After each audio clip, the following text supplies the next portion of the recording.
Did we ever determine if the director line's working now? Yeah, they're working. Okay. I'm going to test it. Perfect. Thank you. Alrighty. Okay, so the way we do the stand up in here, guys, is we take these chairs and we scoot them forward towards me. That way we don't have to, like, in theory, it's easier than shoving them back under the desk. We just have to scoot them out and then we pull them to here. You don't have to come grab us like that. And then you guys sit pretty close together, leaning back against the counter, just like Landon's doing there. And kind of line that line up in between the two of you. That's perfect. Let's see what this looks like.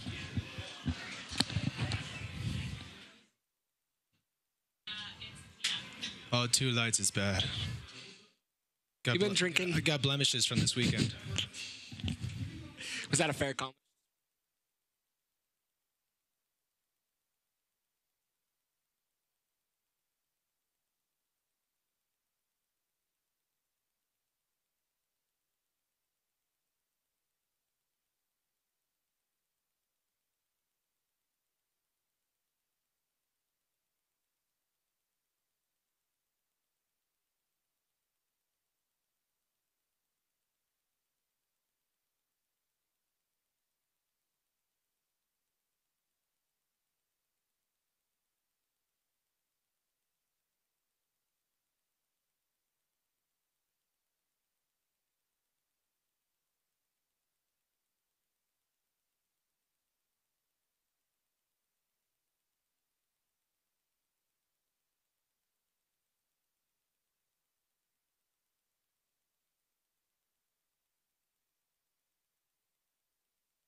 This is the place. Welcome to Zions Bank Stadium here in Harriman City, just 20 minutes west of Rio Tinto Stadium for the opener here in this stadium. To christen this stadium, Chad Barrett alongside Landon Southwick for the call of tonight's game between the Real Monarchs and the Las Vegas Lights. Chad, both teams coming off a 2-0 loss, trying to see if they can make amends. Yeah, both had great starts to the season. Real Monarchs had a little bit better with a 4-0 start, so kind of a an away loss when they didn't have a full team. Had a new starting goalkeeper that can always throw things off a little bit, but coming back strong. And then LA Lights FC, or not LA Lights, I'm sorry, Las Vegas Lights FC have also enjoyed a pretty good start for a first-year team, 2-1-2, coming off a big loss to the runners-up last year in the standings. Yeah, and they were San Antonio FC was the ones to knock them off last game with a 3-1 win over them in Las Vegas, their first loss of the season. They were undefeated until Friday night. 72 hours later, they're playing here at Zions Bank Stadium, trying to change things up. They'll be without head coach San Isidro tonight, or Isidro Sanchez tonight, as well as El Chalice, both thrown out of the last game, suspended for tonight. So some controversy surrounding that, but throws a little bit of a wrench in the Lights' plans for tonight. Some tactical decisions won't be as easy. There'll probably be some things that are lost in translation when they're trying to yell stuff from the top or text them down or whatever they're going to do. And then you also had the goalkeeper. You also had the goalkeeper, Ricardo Ferrinho, sorry. Just got married. He had a 72-hour turnaround from the game, had to fly home to Mexico, got married, so congratulations to him. But, what kind of impact did that have on his game today? Yeah, that's a challenge, flying from Mexico back to the U.S., getting here in Utah yesterday with the team and getting ready to rock and roll. So a tough challenge for him. On the flip side, the Monarchs have a few first-team players entering tonight's lineup, trying to get some minutes, trying to get back to full fitness. Yeah, coming back from injury, Real Monarchs are going to come out with a 4-2-3-1, much like the first team RSL does. In the back, you're going to have Moberg, who was a late scratch, or was Danny Acosta, but was a late scratch for him. Kyle Radden's going to be on the left side. You're going to have Luke Mulholland in the midfield, who's obviously going to bring that veteran experience, and people have been waiting for him to get back on the field for RSL. This is a great start. He's back from injury. He wants to put in a good 90 minutes and, put his name in the hat for a center mid. Demir's playing great right now, so, there's always people coming up the back there. And then Chandler Hoffman, searching for 50 goals. Searching to be the third all-time in U.S. Hill history with 50 goals on the season. On the flip side, you've got some notables, some guys that you've played with. Chad, 14-year MLS veteran, and you've seen a few of these guys play, mainly Sammy Ochoa. Well, it seems like a lot of the guys weren't picked up in the draft. There's a lot of older players that weren't picked up, and Sammy Ochoa, and he was playing with the Sacramento before. He's definitely a way different player than I was with when I was with him on the U20 World Championship team. But him and Daigo Kobayashi will much play like that Luke Mulholland role in that midfield, where he brings that veteran leadership, especially with a team that has such a poor disciplinary record. Second in yellow cards. It's something that you can obviously see probably stems from the coaching staff if they're getting thrown out of games as well, not really leading from the front there. You have to show your players not to overreact to certain situations, and that's going to really cost you when you're getting the yellow card and red card suspensions. Close to a sellout crowd expected here at Rio Tinto tonight. And like we mentioned, it should be a fun one. Both teams searching for that victory coming off a loss, and both teams with kind of a quick turnaround. One, Las Vegas, on the flip side of their turnaround, coming off a game Friday night. Monarchs going to be playing this Friday night on May the Force Be With You night. So both teams in a situation where they're going to be challenged to stretch it during this week. Well, I think they're going to have plenty of energy going forward. It's the first home game. This isn't the season opener, and it's not the home opener because they already played one game at Rio Tinto Stadium, but this is their new home. This is their home opener. So this is a real statement game. RSL didn't have a whole lot of luck. Royals had a little bit less luck. Can we get one of our teams to have a win on the home opener night? And a perfect side to do it. Last year's 2017 USL regular season champs were the Monarchs. They fell out of the playoffs in the first round in kind of a crazy little match between Sacramento. Good side, beat them on PKs. You could see it kind of coming, though. At the end of the season, they had so many points, and they were trying to rest players, and they were trying to save players with playoffs, and sometimes you lose that flow that you've created and all that the stuff that you've generated going forward, and you stop scoring goals, and then you feel like you can't score. And so I feel like that kind of went into it, and the playoffs isn't about who the best team is. It's who's the best team right now. But they were by far the best team the entire season. And it pays to be a team that's able to be consistent not only through the year but push through the playoffs. And sometimes, like we've seen Real Salt Lake the year they won the MLS Cup, they were the last team in the playoffs, really went limping through the season, made the playoffs, and just started running. Portland did it, Seattle did it, and when you get that momentum going into the playoffs, you really feel like you can beat every team because every game you go into, you're trying to win every single game because you need the points. When you're not fighting for that, and you don't have that moxie about you, sometimes it can be hard to find when come playoff. Tonight's 3 points is vital for both sides early on in the season, but both sides trying to ride the ship and make sure things are clear and moving forward for this season as we get moving into the summer months where points become difficult to come upon. Well, it gets super hot here, and it's hard to play in that heat. It's hard to put a good 90 minutes, so you're really looking and saving energy for just a few moments of greatness and hopefully scoring those goals and being able to pass around, make the other team work. So we got 2 players to watch out for tonight.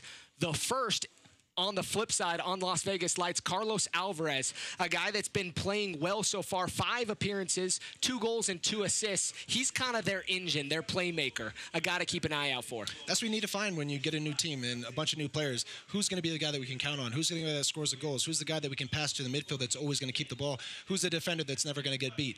All this and that. This is stuff that we need to do. And we're underway here at Zions Bank Stadium. First ball up over top to Sebastian Velasquez. He's going to play it for a quick corner kick for the Monarchs and start things off right here in the first minute of play. It's always good to start off the game like that. Just play one in behind, make the defense turn around the other way, and see what you can get out of it. And great, well done by Sebastian, who didn't really have much there, just getting a quarter kick. Justin Portillo will head over to take the corner kick. Monarchs moving from south to north here at Zions Bank Stadium. If you had any trouble with that one, then I would be very surprised. It doesn't get much brighter than the shirts right now. Ball whipped in, cleared out, still in the area. Kept in by Michael Chang. Portillo's got it. He'll serve another one in. Looked like it might have been a handball. Nothing called. It'll be knocked out of play for a throw-in. Henley will throw it in, making an appearance for the Monarchs. Down from the first team. He's a person that, you've been kind of waiting to see what's going to happen with him. Had a ton of injury problems when he was playing for Blackburn, had a bunch of appearances, but was just really marred by, constant injury after injury. So can he come? Can he be that explosive winger that we need, especially with Tony Beltran out there? Brooks Lennon's doing a great job, but you need to play well and make sure that Brooks keeps playing well as well. Luke Mulholland tries to bring things down. Will be the captain, back to the captain. Weekie. Chandler Hoffman inside the area. It'll be cleared outside the 18. Lights trying to move forward. It's one thing I've seen Chandler do a really good job of in the last year or two that I've seen him as a professional. His hold-up play has gotten much better and his strength on the ball. Whipped inside the area. Gallagher there. Still inside the 18 for the Monarchs. He plays it forward to Portillo. Back to Connor Sparrow making an appearance for the Monarchs tonight. Was with the first team last week up in Vancouver. Monarchs 4-1-0 on the season, 12 points. It's a mess up. Sebastian Velasquez outside the 18. He's going to take a crack. Just saved by the keeper and slightly off, but the great save by Forinho. I'll tell you what, the keeper just really saved his own skin right there. Big bad mess up. Wasn't a bad hop that came back to him. He just underhits it, passes it to Sebastian. Sebastian takes one touch. He was out of goal, but it was on his right foot, unfortunately. Switches back over to his favorite foot. Keeper makes a great save down to his right side, but would have been great to see that goal go in. Portillo, he's going to whip it in the box, looking to the back post. No one home. It's going to cross the end line and be a goal kick. And a lot of times that's a missed run, Somebody that's supposed to be at the back post changed it up, got his run shifted by a defender that hits him or something. That is something that you need to have, but somebody there to send the ball back across. Monarchs in a 4-2-3-1. On the flip side, Las Vegas Lights in a 4-1-3-2. Weekie and Garduno, center backs for Las Vegas. Gallagher will win the header. Mulholland's there. Inside the center circle, forward to Masta Cashier. Cashier moving forward. He slides on the turf. He'll be taken out, and it'll be a free kick for the Monarchs. Inside Las Vegas half. Looks like Luke just playing a little bit aggressive there, like a proper Englishman. Just got the midfielder a little bit on the. Monarchs take a quick restart. And Ochoa's over there. I always love that when they ask, "Hey, did you see that?" No, of course I didn't see that. Let me come back here. Or excuse me, Diaz making a complaint. Trying to get things slowed up. frustrating for the Monarchs as they were trying to move forward quickly. Briggs down there not too happy with that one. It's been a really fast start. You know, that's been the Monarchs' bread and butter, is coming out and putting teams under pressure right away, and especially at home, they do such a great job of it. Ryden going to play it back to Gallagher. Monarchs in their own half. Back to Connor Sparrow inside his 18, just at the top of the box. He's looking forward, looking to Hoffman. Hoffman's going to rise. Ball's in the center of the pitch, moving forward. Hoffman might be in. Keeper's going to come out. He'll play it forward with his head. He's got to get those jet lag. He's got to kick out of the way. He's got to header out of the box out of the way. Now he's ready to play goalkeeper. He's a married man now. He's a married man. Congratulations again, Ferino. Out wide. Looks like he goes out of play. Will be kept in by Guillen Torres. Monarchs will play it all the way back to Connor Sparrow. The size difference is really noticeable between the two teams. Lights FC seem to just have a whole lot of muscle and size on their team compared to Real Monarchs, who just have put together a bunch of really great little players, but none great really in size. Ball's forward. Ryden's there. Ryden will knock it out of play as Jaime Jr. was chasing it down on the far side of the pitch. Good crowd filling in here at Zions Bank Stadium. Still a lot of cars trying to park. This is where I think that Lights FC can exploit the Real Monarchs just with their size, as I was just mentioning. Be a long throw in here inside the box. Garduno's there, headed, and it will be a corner kick, the first of the match for Las Vegas. Both teams with a corner each so far. Excuse me, the Monarchs with 2 corners. Their jerseys really remind me of just any old school Joma shoe. That light baby blue Alvarez out there. He'll look to take the corner kick for Las Vegas. Garduno, Wide open. header, wide open opportunity there for Garcia, and he'll put it wide. It'll be a goal kick for the Monarchs. Real wasted opportunity there. It was right on. He'd guarantee he wants that one back. Maybe the sun was in his eyes a little bit. He couldn't see it till the very last second. But, you know, wide open in the middle, the top of the eight yards out. Needs to have a mark. A goal kick for Connor Sparrow. 1 shutout on the season. And Connor was actually supposed to be down in Tampa last week, and he got called when Alex heard about his injury. He got injured in practice. I texted Connor and told him that he might be not to unpack his bags because he's probably not coming back. So, you know, that's how you move up in the goalie charts a lot, is just by injury. Velasquez gets it stuck under his feet. Hoffman there, battling. But these minutes are super important for Connor Sparrow. Get a lot of confidence in him. Ball's on the far side for Las Vegas. Back to Hideki. Wiki. All the way back to Forinho. Sebastian just looking for a little bit of help there, wondering why he's pressing and nobody else. But, you know, they have a very set way they like to defend. They get their outside mids back and in their blocks and make it really hard to break them down. Cashier there defending. Ball Holland. Applying a little bit of pressure. Ball's inside the middle of the pitch. It's a little Meg there. Nice little nifty move. Garduno will play it all the way back to his keeper. He's outside his 18. Forward to the captain. Joel. He's looking forward. Looks long. Ball's racing quickly, and Connor Sparrow will collect. On this turf, the ball's going to skip the first bounce, and it might check out the second bounce if it dries up a little bit, but they're wetting it before the game. They're wetting it at halftime. It's very hard for those balls to actually settle. They have to be more diagonal towards the corner if you don't want to end up in the keeper's hands. Portillo. Back to Gallagher. We're 9 minutes into this one. Still 0-0. We christen the new Zions Bank Stadium here in Harriman, Utah. 20 minutes west of Rio Tinto Stadium, the new home of the Real Monarchs. It's a great atmosphere that people are really going to love being at, enjoying, and watching. The sun is a little tough to do facing the west right now, but Velasquez moving forward. Henley inside, still inside the area. He's down. If you had a VAR, you probably would have seen a 2-foot come in from the goalkeeper on Henley. Obviously, think he's going for the ball, but Henley looks like he gets the ball first and then just gets clattered by Ferrigno. Fourth official, Brad Jensen down there, speaking with Mark Briggs. We get another look at that. Oh, that was, I mean, it looked more 50-50 than I thought, but that's that speed of Edmund Henley. Probably the only person that could have got to that ball before the keeper actually does. Tough call to make. I can't really say that that's a foul. 50-50 ball. You always want to just encourage battles. Great play by Adam Henley. Hopefully he's okay. Andrew Brody up, warming up on the Monarch side of the pitch.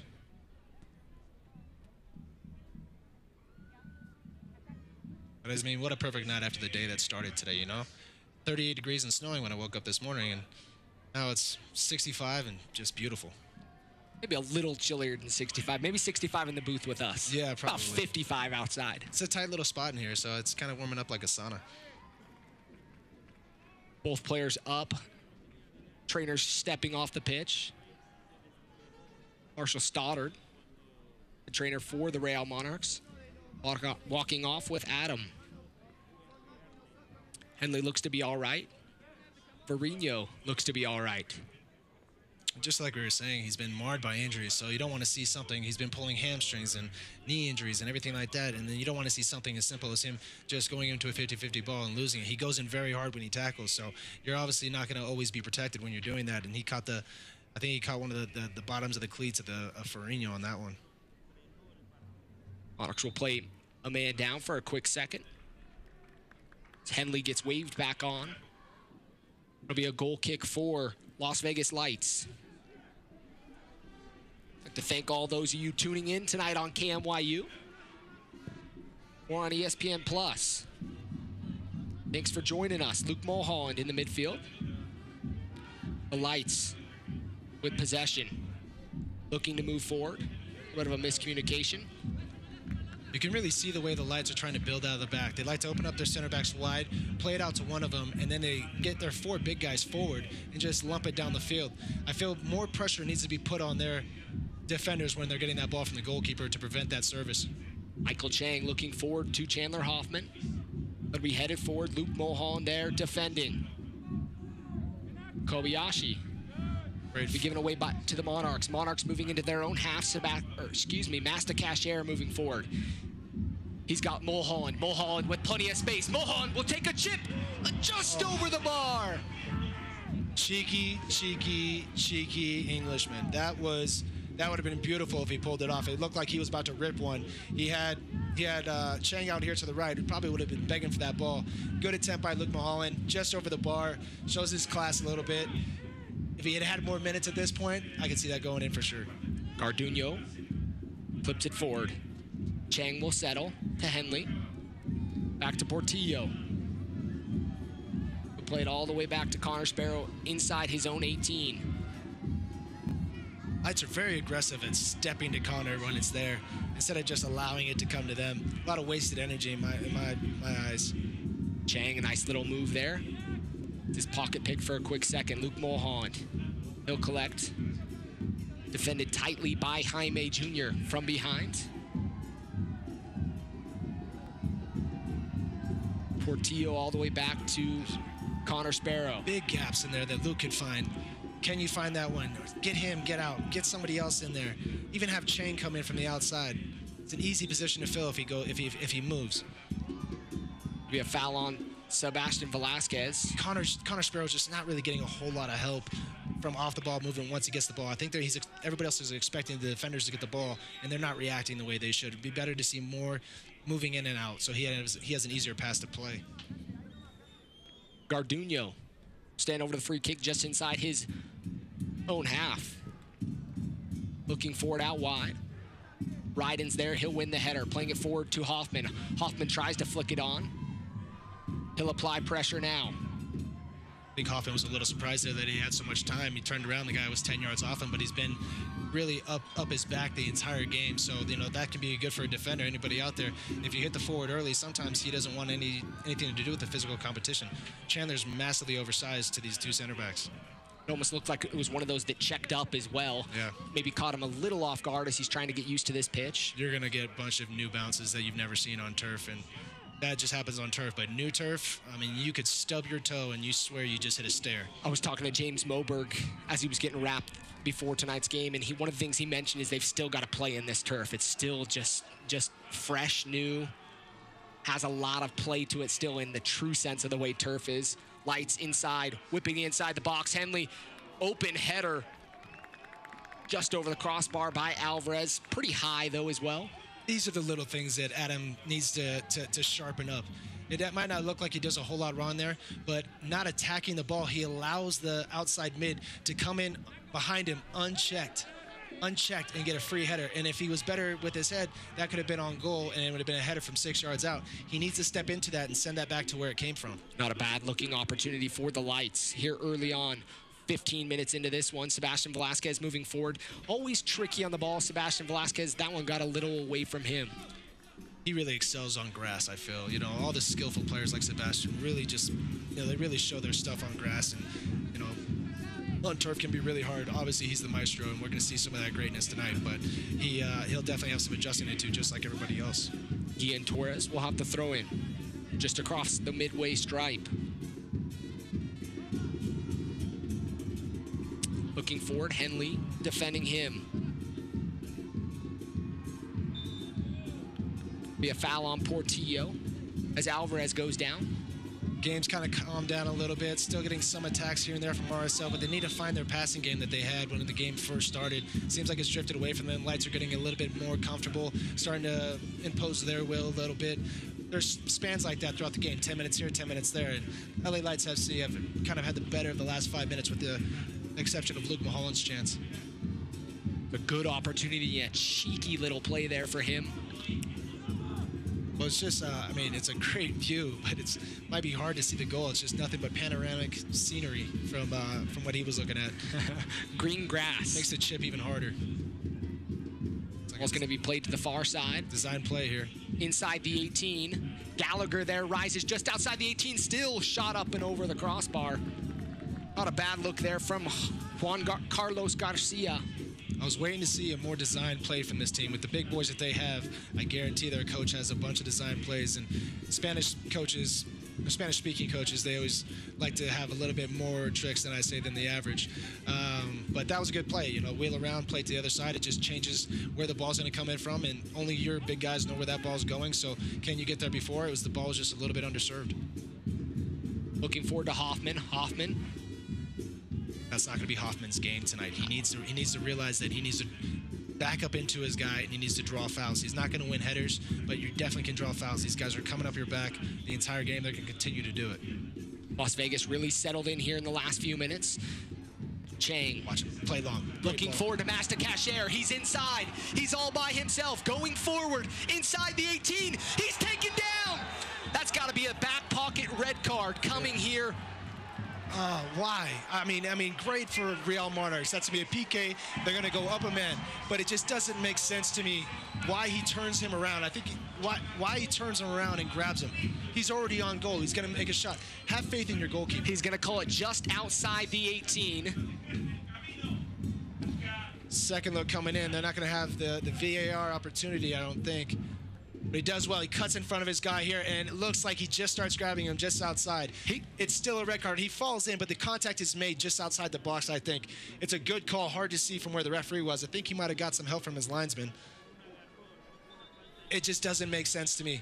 Have faith in your goalkeeper, but it's definitely better that it's outside the box than inside the box. The assistant on the near side trying to get the center referee over to come to talk to him. Looks like it might be inside the area. Normally when the linesman's standing on the corner, he's calling a PK. So it looks like this might change. As he uses some spray, John Hoffman in there talking to Daniel Spicer Escalante, conferring over the possible PK after we saw a red card issued to number 16, Marcelo Altore. And this is a big decision. This is you're down to 10 men. This is exactly what happened in the RSL game. Now it can be hard to find an attack, but if you get a PK from this and you score from that, you could win this game 5-0, 6-0. You saw how RSL poured it on. And it's just a bad decision made. Really bad decision made by who was it? Altore.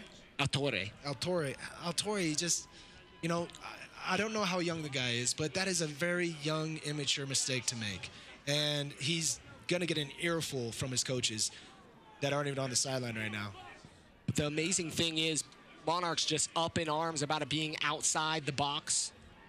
Be interesting to see that one at halftime and see exactly where he was when that contact got initiated. It's a big call either way. I did think that I saw an arm come in right before he got outside. He falls in the box. Casher does so many things well. Makes a great run, great ball forward. He cuts in front of his guy, and the guy brings him down. And it just, now that it's outside the box, it makes a little more sense. But you're still down to 10 men for 70 minutes. And a tough challenge away for from home. Assad Mourinho, the head coach for tonight. Normally an assistant coach is both head coach and technical director sent off. Justin Portillo, they're just outside the 18. He'll stand over. Michael Chang there as well. Portillo, Chang's gonna take it. Chang looking into the wall. Monarchs gonna recollect. Out wide to Ryden. To Cashier. Spin around. Defensively, Monarchs still set up, looking forward to Chang, and that one's gonna go out just for a throw-in, just in front of the corner flag. Monarchs gonna try to keep the pressure on. So now what you have to do is, because you have to think about the player's fitness, so you have to drop back into a more defensive shape, just much like Colorado did against RSL. They went to 5 in the back, and everybody's like, why aren't we scoring? We have one more guy than they do. That's not what... It actually is harder to score when you're playing against 10 guys because they only are thinking defense. Even the forward are thinking defending. You only have 1 or 2 guys that are ever really going to counterattack from that position. Looks like Sammy Ochoa is really going to be the only one sitting up top at this point. Luke Mulholland, Sebastian Velasquez kind of get in each other's way. Ball moving forward, Gallagher there, and Moberg. Henley will clean things up. Monarchs going to cross the midway stripe. Back to Ryden. But Ochoa isn't the guy that he once was. He used to be really fast, and he's got a little bit of size on him now. He's become much more of a hold-up player.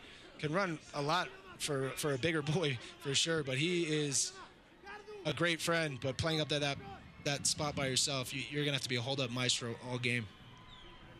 It's a very tough ask. Portillo, forward to Cashier. Cashier trying to find Luke Mulholland there on the touchline. He'll go out for a throw-in for Las Vegas Lights. 22 minutes in, red card in the 19th minute for Las Vegas Lights. They'll be playing with 10 men for the rest of the match. If you can get a goal in this first half, the floodgates will open, regardless. You know, and you're gonna see probably a win by 3 goals, much like RSL's was. But if not, it could just drain on and drain on and drain on.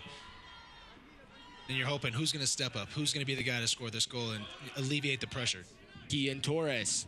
Sebastian Velasquez there. Holding his face, not quite sure why he's holding his face. Went down. It looked like Sebastian was just trying to evade the challenge that he was putting in. He saw the slide tackle come in, so he protects himself, and it really is the forward's fault, the Lights FC player's fault. He comes through, he initiates the contact. Sebastian's really just trying to protect himself in that situation. Obviously, they're both sorry about it. Nothing was malicious about anything that just happened. Huiki and Assad having a conversation about formation here. You can see Huiki there mentioning holding his fingers 5, trying to decide how they're going to sit in the back, because that now becomes the challenge, Chad. How do you defend a team like the Monarchs, who are known for their attacks and moving forward? Well, even their counterattacks, so that's one thing that you think that you know you can stop. If you sit players back, you're protecting yourself against the counterattack, so you know that they're not going to score that way. They're undersized. You know that they're probably not going to score on set pieces, even though they're surprisingly really good at set pieces. So how do you beat them? You got to break them down with passing. Simple 1-2 touch. At times like this, you can get more space, and it can feel like you have all this time to dribble when that's not what you should be doing. Keep them tired. Keep them running around chasing a ball. And as they tire out, when it comes 70, 80, 90 minutes, that's when you can break them down. Challenge here for Las Vegas. They're coming off a game 72 hours ago, Friday night, played at home at Cashman Field in Las Vegas in a 3-1 loss. So legs might even become an issue tonight. Legs are an issue, and being down a man is an issue. This is going to be torture for the guys that are on the team. They look kind of tired and lethargic coming in. Got some heavier guys on the team. They're going to have to use subs, but they only have 2 left. So who's going to use those subs? There's going to be some very tired Lights FC players, though, after this game. Henley can't keep that one. It'll be a throw-in just in front of the Monarchs bench. for Las Vegas Lights, Gian Torres. And you can see Briggs there just not resting on his laurels, and he's just telling him, be crisper, be better with the ball. Take pride in what you're doing. You should not be losing the ball here when you have space in your upper man.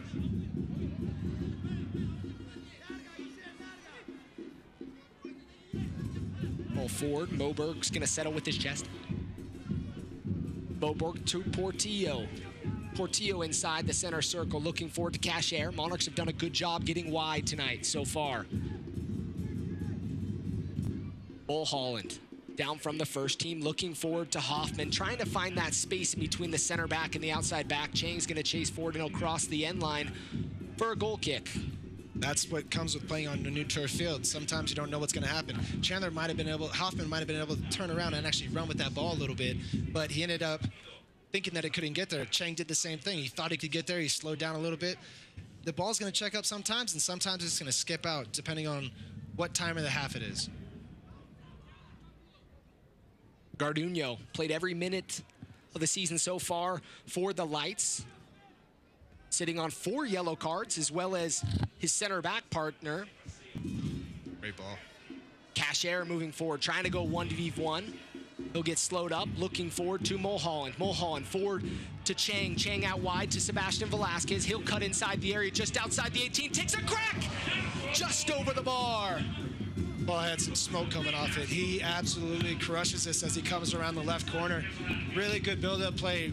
Great individual play from Cashier outside. Was able to get the ball to Luke. Nice touch out Chang. Looks like he could have got a free kick. Attacking again, though. Velasquez inside the 18. It'll be collected by Forrinho. Looked like the referee could have chosen either get him a free kick in a dangerous spot or give it to Sebastian. Everybody wants to see the ball on Sebastian's left foot as he's coming across the box. You know that it's going to be close, or he might make the keeper make a save. Great offer, great opportunity, great team play. Gallagher plays it back to Sparrow. That's those momentary lapses you got to be careful about. Sammy Ochoa could easily get a sneaker goal in a situation like that. And as an aspiring center back, what you need to do is, as a goalkeeper or whatever, in those situations, it becomes much more important about your communication than your actual play. You can literally have the defending do the stuff for you by just telling people where to go and staying organized and not being caught out like that on a momentary mental lapse. Good ball by Luke Mulholland over to Portillo. Velasquez gets challenged quickly. Alvarez, he'll pick up his head to Huiki. Huiki forward to Ochoa. Lights moving forward. Ball's in. Alvarez. Henley there to defend. Ball quickly played up over top, and he'll roll out the back of the field, and it'll be a goal kick for the Monarchs. Sparrow's going to quickly take it. Moberg, Gallagher, Ryden, all good players, but all not terribly fast. So having a high line, you don't have Adam Henley that can always recover for you like he just did right there. So you got to maybe just give it another 2 yards. You know they can't beat you for speed as long as they don't have a head start. Don't let him get that head start. And the situation here, as Chang moves forward, Chang, Garduno. Caught up by the turf. It'll be played forward to Ochoa. See Adam Henley there. Can he step right there? As soon as Chang loses the ball, I want to see that first 5 seconds. Get on the ball. Put pressure on him. Ryden's going to try to keep it in. He'll not be able to do so, and it'll be quickly throw in. A quick throw in for the Lights. When a team goes down a red card in the first half, you really have them by the neck. You just got to squeeze a little bit. Got to be a little bit more adventurous going forward, but stay smart in the back. And sometimes that takes a halftime talk from your coach to kind of settle things down and let you know which way we want to attack. Get the ball wide, get the outside backs up, make sure Moberg and Gallagher are really forming a good defense in the back. Lots of talk. Monarchs have been up a man for 10 minutes or so, still trying to figure it out, maintaining a lot of the possession so far, Chad, but really haven't been able to connect things together. I mean, you're going into a funnel, pretty much. Everything's being funneled outside. They set up in almost a triangle formation, and they really have no sense of wide play. Everything's going to be over the top for them, but as they defend in that triangle, and they have you break it down from whatever side you can. And not having great size, it's going to be tough. Who are actually, the Monarchs who are really good from scoring from crosses with Chandler Hoffman getting good spots. He's going to have to find a good spot. Luke Mulholland looking forward to Velasquez. Velasquez is going to be flagged just offside as he was just behind the back line. Good high line there from Las Vegas as they were able to hold Sebastian Velasquez off. That's exactly what they're doing. They're making a field where if it was 11v11, they would probably have 50 yards between their forward and their defender. But now, a lot of the times, you can only see about 30 yards between their front and their back. They're very condensed. It's going to make them hard to break down. The one challenge that does present for them is if they get caught with a ball up over top. Master Cashier, like we've seen so far, showed his opportunity to get forward and cause an opportunity where they had to react. A ball that has the right speed and is played well at the right time. I don't think the center backs, the defense on Lights FC have the pace to catch up with anybody that's in behind. Master Cashier out by himself, out wide. Played off the Lights player for a throw-in on the far side of the field. Beautiful Zions Bank Stadium here, being christened in this match between Las Vegas and the Real Monarchs. Chad Barrett alongside Landon Southwick, the birthday boy Chad Barrett, number 33. 33. For the young man, 14-year MLS veteran.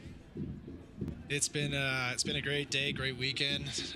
Everybody took really good care of me. Thanks for all the birthday love on Twitter and Instagram and everything else from all the fans and all my family.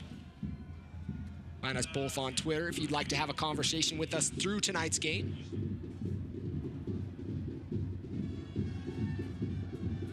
Monarchs 4-1-0 on the season, coming off a loss last week at Tampa Bay. This is a game that now that it's started to happen and the red cards been given out, you're up a man for 70 minutes. This is a game where that you can't tie, that you can't lose, because when you look back on it, you're like, oh, where were those points that we needed? The points were here in this game. You need to take 3 points away from this. You need to get your passing needs to get better. You need to get that first goal. Try and get it sooner than later. Put some pressure on yourself. Portillo to Mulholland. Looks like there's a little bit of a lack of understanding between those two, but you can expect some of that as they're still trying to get used to each other. Not normal set midfield partners. Well, see, what I like right now is it looks like Chang's moved up alongside Chandler just a little bit, at least when we're attacking, and that's what Chandler needs. He can't hold up the ball against 4 guys all the time. So can he turn around and have somebody to bump off, do a 1-2 with, beat defenders that way? Chandler Hoffman wearing the captain's armband tonight for the Monarchs. All season long, he's looking for number 50 tonight in his storied USL career, trying to be the 3rd player all time in the USL to reach number 50. It's a great feat. A lot of good names on that. Dom Dwyer, right? He's on that list. Luke Mulholland. I know he'd love to do it here in front of the home fans too. Just in front of Kalen Ryden. He's been that player for the Monarchs. He's been that player to step up in big moments and score goals when he needs them. And I know he'd love, along with everything else that he's accomplished here, but he'd love to add the first goal at the opening of the Zion Bank Stadium. Would just be a great little thing to put on your accomplished list. Saw last week Amy Rodriguez scoring the first home goal for the Utah Royals. Congrats to her. As many remember, the first goal by Brian Dunseth at Rio Tinto Stadium as he planted the flag against Colorado. You can tell that he had to go slow there on the way down though, because he didn't want the flag to come out of what the little cone that it was in. Yeah. Man, that was a makeshift janky thing, wasn't it? Hey, those have been on many fields. Kind of a similar thing you've got down tonight on the pitch tonight. They just changed it from a little bit of a dome to a Hershey Kiss stand. I remember I did the 21-gun salute for Memorial Day, and when I scored in San Jose, and I didn't point it at the fans when I did it with the corner flag, but the referee thought I was shooting at the away fans with my fake corner flag gun, which I understand is not something that's cool. But at the same time, I was like, dude, it's Memorial Day. Come on, it's for the soldiers. With the military background, I took that yellow card a little bit more to heart than I should have. Hey, that's a well worth yellow card in a situation like that. Las Vegas pushing up. Henley. Alvarez looking to clip it in. Takes a deflection, moving forward, out wide to Cashier. Cashier has a lot of green grass in front of him. Switching the field now. Can Chang find this ball in that space, and it allows Sebastian to make the run that he wants to make? Ryden tries to settle with his chest. Gallagher's going to have to race out wide. He'll get there. Plays it back to Connor Sparrow. Crowd filled in here nicely at Zions Bank Stadium. It'll be close to a sellout today. And this is a great game, much like it was for Nick Beasler, whose first game starting this year with the Real Salt Lake first team was the game against Colorado, where he goes out. As you can see, Deloy Hansen, owner of Real Salt Lake, handing out visors to the crowd. Oh, man. This guy does it all. Making things happen for these home fans. The sun has hit on this west side of the stadium. This has to be a very proud day for him. You know, $78 million going into a complex, and there have been a little bit of hiccups here and there, but, you know, that goes with building anything. And it's great to finally see that, you know, the fans can come out here and see all the hard work that they put into this place. Ball out wide to Chang. Chang's inside the 18, settles nicely. He'll cut around. He'll take a shot. Takes a deflection off Hoffman, and it'll be a goal kick for Las Vegas. See, Hoffman, you could really say that he got in the way there, and it's why doesn't he move? But it's kind of a hockey-type assist where you're trying to block. Your run took you to the near post, and you're trying to block whatever the keeper can see. But if you can get a little toe in there and just touch it in, that's still your goal. So it's one of those things where I'd like to see him get out of that way. Chang did a great job. Goes out for a goal kick, though. You always want him in those spots. You don't want to deter him from trying to get there. Again, thanks to those of you tuning in tonight on KMYU and ESPN Plus. Monarchs moving from south to north in their claret and cobalts. Las Vegas Lights in their whites with their blue and yellow trim. And they had a fashion designer, not a kit man, design these. I mean, I've never seen anything like these. Nothing like Las Vegas. Nothing. I guess that's true. Ain't nothing like Llamas, smiley faces. You get it all with Las Vegas. A good side so far here in this 2018 campaign. In their first season playing at Cashman Field, averaging about 18,000 fans. Quick giveaway. Hoffman, can he get under it? He collects. He's inside the 18. Just outside the 18. It'll be cut off. Cashier still has it. Just outside the area, looking to clip it in. Mulholland's there. Henley will collect. Chang takes it to his left foot. He'll get taken out. Nice challenge one there. Velasquez is going to take the foul. Not a bad foul to give up in your own half. Let your team get back. It definitely, maybe it could have been a yellow card there for Sebastian. Looks like he's going to get away with this one. Just caught the guy on the ankle a little bit. That always looks like it wasn't much, but that can definitely hurt a lot. Seeing Chandler come forward, I just want them to wait. I don't remember who played it out wide for Chandler. I think it might have been Casher or Chang. But as he plays the ball, he plays it almost as soon as the ball turns over. And the guys, Chandler, Hoffman, and I think it was Casher, had turned their heads to look forward, and they weren't expecting the pass. You got to just give them a second to figure out the run, make sure they're onside, then slip them in behind rather than in front of the defense. Lights moving forward right in there to defend it. It'll be a throw-in for the Monarchs. Look to quickly take it back to Gallagher. 37th minute of play, still scoreless. Las Vegas down a man after a red card in the 19th minute to Altorre. You can see him now kind of more set up with the blocks. The coach on the sideline is telling him not to get too aggressive. Last 10 minutes, just don't let him score. Cashier, he brings it down. Little fancy footwork. He'll play it back to Mulholland. The switch to Henley first time is on all day. And the same on the other side for Ryden. Instead, it goes through Portillo. Monarchs trying to figure out the gaps.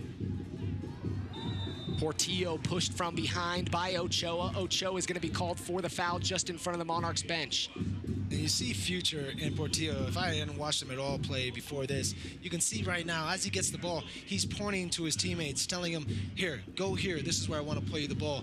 And that can work so well for him at all points in the game. But that's something midfielders need to do more of if you're aspiring to come up and be a pro one day. Chang, defended by 3. Out wide to Henley. Be a throw-in for the Monarchs. It'll be called a throw-in for Las Vegas. Boberg tries to defend it. He'll try to catch up to Ochoa. Ochoa all by himself. He's waiting for some hold-up play. Well done there by Ochoa. Didn't have any help for about 4 or 5 seconds. I'd like to see Boberg step up more aggressively into him next time. Not give him so much time to actually make a decision. Ochoa trying to play it back to Guillen Torres. It'll be a throw in front of the Lights bench for the Monarchs. Chang, kind of a slow pass there. Monarchs will win it back. Portillo. Trying to adjust his team. He's done a good job so far of commanding the midfield in front of him. Make a run back. See, I'd like to see Chang make a hard run as soon as the left back gets pulled out of position. Henley making the overlap. Velasquez, he'll cut inside. So good at finding the open space and feeling pressure. He'll get the ball back. Ryden's out wide. Can Ryden serve it across? He's on the touchline. He'll pick it up, tries to get around his defender. Inside, and it'll be cleared by the lights. Kobayashi was there. That's what you lose about, not having a true left outside back with a natural left foot. You lose the chance for him to really cross that accurately first time like you want to see him do, because that's obviously where he was being played out, I think.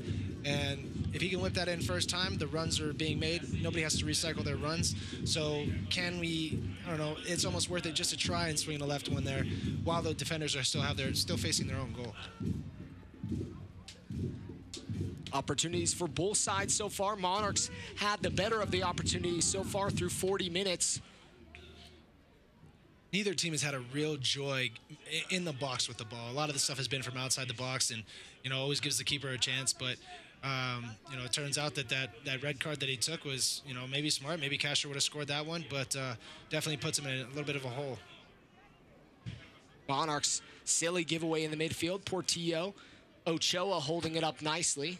Lights not having too much going forward, but doing a good job of holding up and relieving some pressure up on their back line. And they won't. But, I've seen the team with 10 men and playing away from home, and it seems like everything's against them. But all they need is to defend this well and just one spark from somebody on a set piece. Or can they get a lucky PK, or can they get a red card for the Real Monarchs? Anything can happen at this point, but keeping a 0 before halftime is the most important thing. Over the head of Gallagher, inside the box, Ryden. He'll pick up his head and a lot of green grass in front of him to Mulholland. Monarchs moving forward. Cashier. Hoffman making a run. He'll slow things up. I'd like to welcome those of you tuning in on ESPN 700, home of the Real Monarchs and Real Salt Lake, as well as the Royals. Henley out wide to Chang. To Velasquez. Velasquez is going to dance over it. He'll get around his defender. He's forward to Cashier. Cashier shot just wide!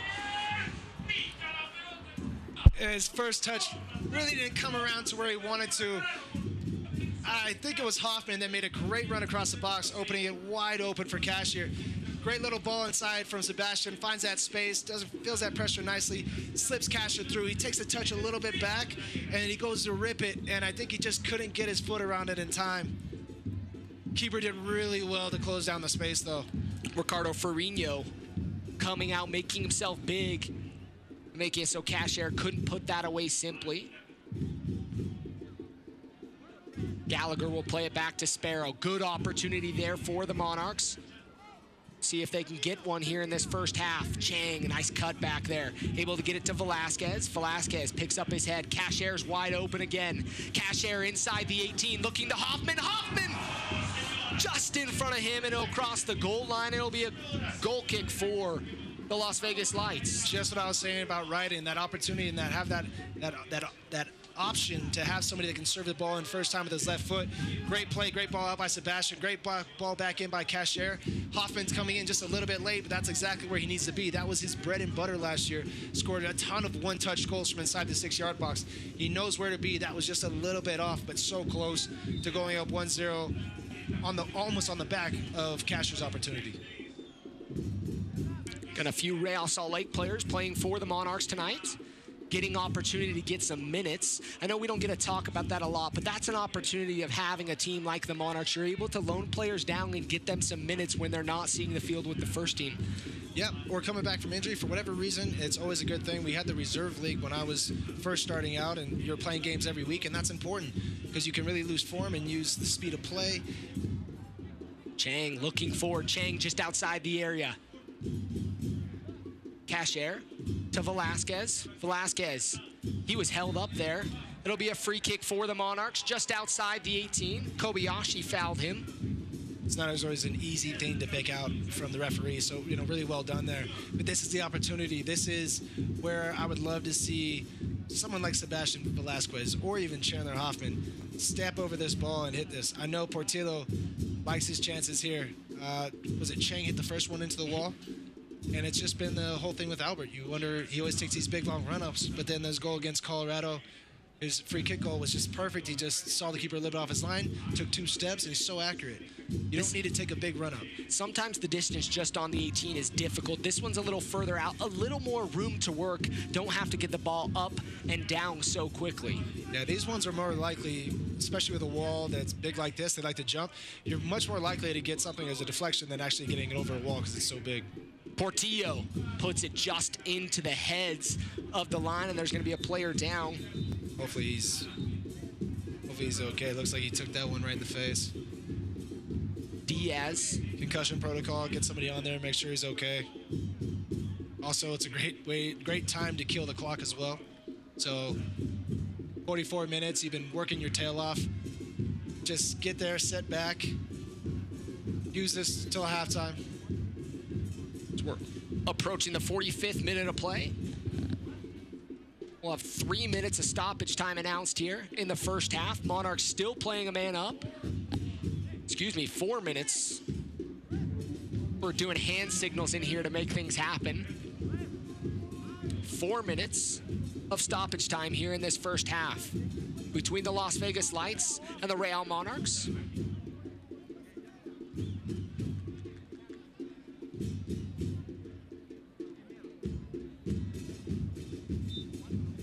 Be a restart. Ochoa is going to play it all the way back to Sparrow.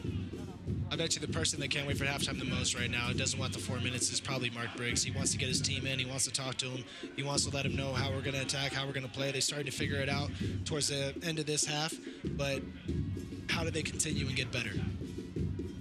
Looking inside the area, Hoffman's still there. It's going to cross like he touched it. Was going to cross the end line and be a goal kick, but last minute was touched by a Lights player, and it'll be a corner kick for the Monarchs. Can they capitalize here late in the first half? Well, they're going to bring everybody back here except for, I guess, one person, so need to keep 2 people back, keep Luke there on the outside of the box. He's so good at picking up those ones that come out. He scored many a beautiful goal. Keep an eye on Ryden. Chang with an opportunity, puts it up and over the crossbar. The near post opportunity. A lot of finger pointing, a lot of yelling going on between the Lights FC, and it seems like they've been kind of raised by their coach on that type of mentality, but it seems like they just kind of carry it with their individual players, and they're starting to really point fingers and get mad at each other. I know they're talking, but the body language is a good thing that I would want to see if I was on the other team, because I know that he's just one matchstick away from really going off and doing something stupid like another red card or committing a foul in the box or creating just a simple mistake on a back pass. It'll be a foul in just inside the Monarchs, half inside the center circle. Be taken by Diaz. These are the dangerous moments. These are when it's 2 minutes left with stoppage time. They get to float a free ball into their big guys in the box. Need to be tight. Can't be caught ball watching here. Connor Sparrow has to be very active on anything that comes across his goal. Monarchs going to hold their line just on the 18. Diaz looking to clip it in. Moberg, Ochoa. Defended well. It'll be a goal kick for Connor Sparrow. Not much time left here in this first half. 4 minutes of stoppage were announced.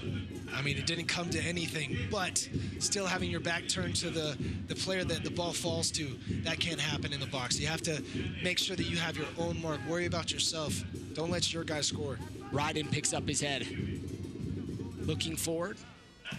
Portillo's going to sit in between the center backs. He'll look to distribute. Looking forward to Chang. This has worked well so far. Henley was making a nice run. Velasquez just outside the area.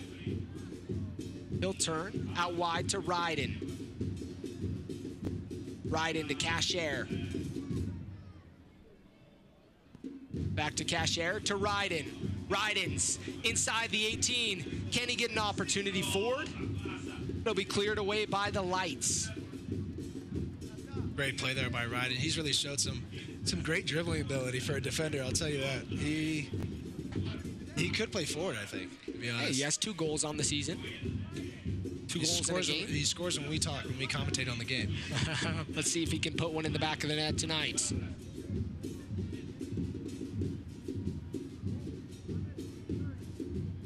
Mulholland back out wide to Ryden. It'll be played off the defender. Higui's a big, big boy.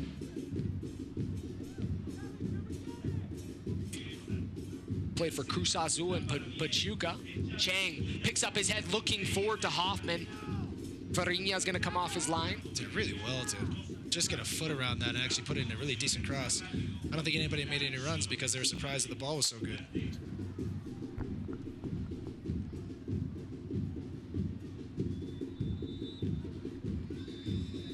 Be a throw-in, and that's halftime here at Rio Tinto Stadium. Or excuse me, at Zions Bank Stadium. Still getting used to that rhetoric, because this is the first time the Monarchs have played here. And an exciting 45 minutes. 45 minutes that pretty much had everything but a goal. Everything but a goal. You know, they really started to come together and bring their attack. Started to figure out the way that Lights FC changed their lineup after the red card was taken by Altore. You can see the Lights FC, they're huddling up right now. How do we have that same half? How do we keep a 0? Really leaving with any kind of points right there is the only thing on their mind. Like I said, though, Briggs is going to get his boys in the locker room, and he's going to tell them what they did well. He's going to tell them what they did really bad. And he's going to be a little bit more critical, I think, of what they did bad. That way they don't make those simple mistakes again. Tons of space going forward. Need to score fast and early in the second half. And one of the things you talked about is if you leave that door open, not capitalizing, not finding a goal, it becomes more difficult as time goes on. Yeah, you know, because it allows the players on the other team to get more confidence as the game goes along. They feel that they can really live up to it. But a goal just completely deflates them real fast. And we'll take a halftime break here at Zions Bank Stadium. 0-0 between the Las Vegas Lights and the Real Monarchs.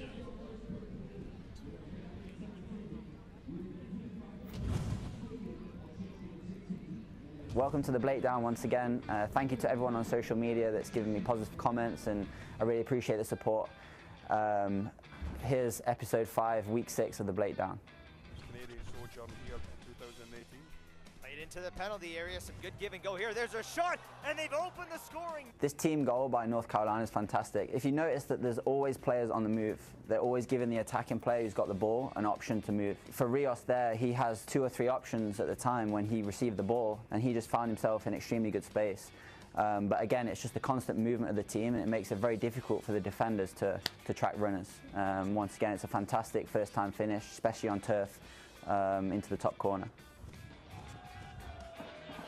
Oh, bad back pass. Arboleda picks it up, takes the shot, and puts it in the back of the net. Arboleta's goal starts with his positioning. If you notice, he gives himself an opportunity to close down the centre-back, and he reads the pass extremely well and uses his pace to get there. And then obviously, once he's used his pace, he has to slow himself down. And you see from the finish that there's nothing the keeper could do about that. The celebration is not so much in for Player of the Week, but the finish definitely is. For Escalante. Goes well to pick this up. Goes through the legs of Navarro. Sends the service. Had it. Escalante's skill here has 2 or 3 different stages. The first stage is when he receives the ball, and it's not the greatest ball to him, but he makes the most out of it. And when he turns, the defender, he's expecting the defender to tackle him. When the defender doesn't make a move, then that's his opportunity to create the skill. And the composure as well. Once he's made the skill, not to get carried away, but to have the composure to cross it. And it's a fantastic cross, and I think he's expecting more from his striker there. Iwasa. Bijev. Bijev cuts. Plays it across. Oh, it's in! When Hall receives the ball here, it's not the easiest ball to deal with. He uses it to his advantage, and it draws 2 defenders out. And once he's drew the 2 defenders out, it then creates more space for Bijev. And when he receives the ball, I think the defender's expecting him to go on his right foot, but he does a fantastic skill. And at a tight angle there, it's a fantastic finish. The composure to relax himself, but to slot it through the keeper is fantastic. And it makes it very difficult for the keeper to get down low when he shoots it at his legs. I hope you've all enjoyed episode 5, week 6 of the Breakdown. I look forward to seeing you next week.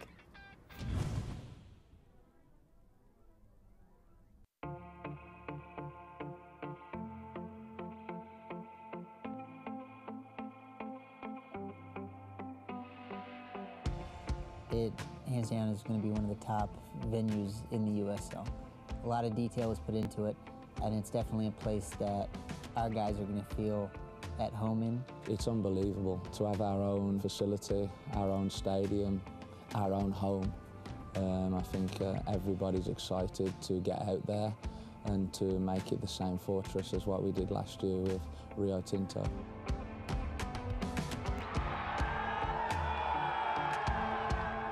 It's nothing like I've ever seen before. Everything has been top class since I've been here. So hopefully we can, keep grinding out these wins and playing good football, and then the fans will come out and just cheer us on, be nice and loud, give us that momentum against these other teams. They're still going to see the same energetic, attacking football that we like to play, and the freedom which we play with. They're just going to see that, and the fact that we now have our own stadium and our own identity is so important, and it will give us a boost. For us as a team, as a group, it's about making Zions Bank Stadium a fortress, and that's by making it a horrible place for teams to come and play. That they come here, they know they're gonna have the city of Herriman supporting the team first and foremost, and being the 12th man from the stands. And then for us, making sure the 11 players that are on the field represent the Real Monarchs and the city of Herriman in the way that we all want them to. And that's by playing with desire, by playing with passion, by playing with a hunger, and by winning games.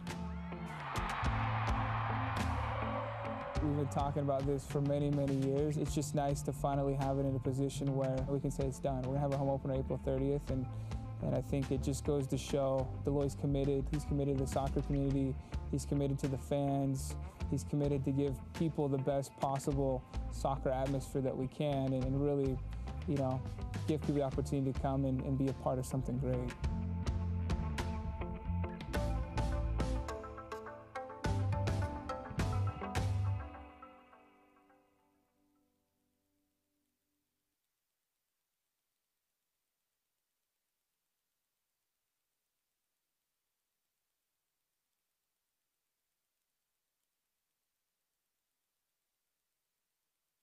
Halftime between the Las Vegas Lights and the Real Monarchs here at Zions Bank Stadium. First time in this beautiful facility. We're joined here by Real Salt Lake General Manager Craig Wyrible.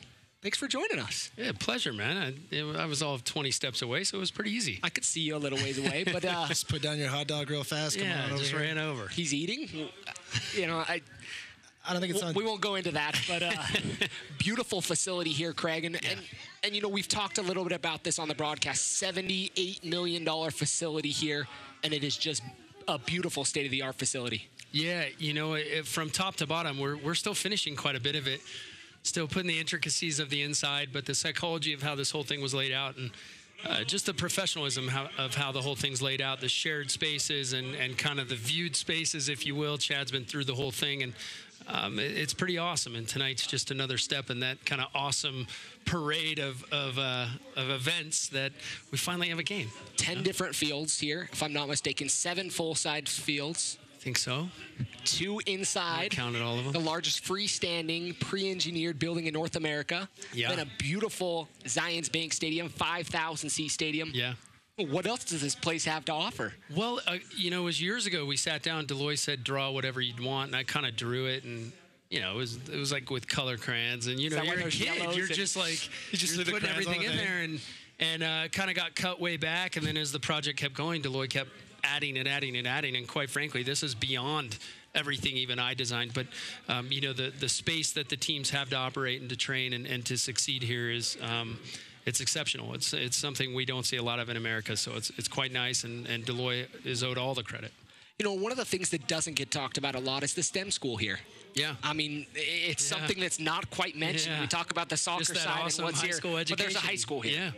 Yeah. Yeah, one of the big things for our academy when we moved them back from Arizona was we didn't feel they were academically challenged. And so we were getting kind of street smart kids, but we wanted to balance it out with the academic challenge, so we get really well-rounded kids. And so, education's huge to Deloy as well.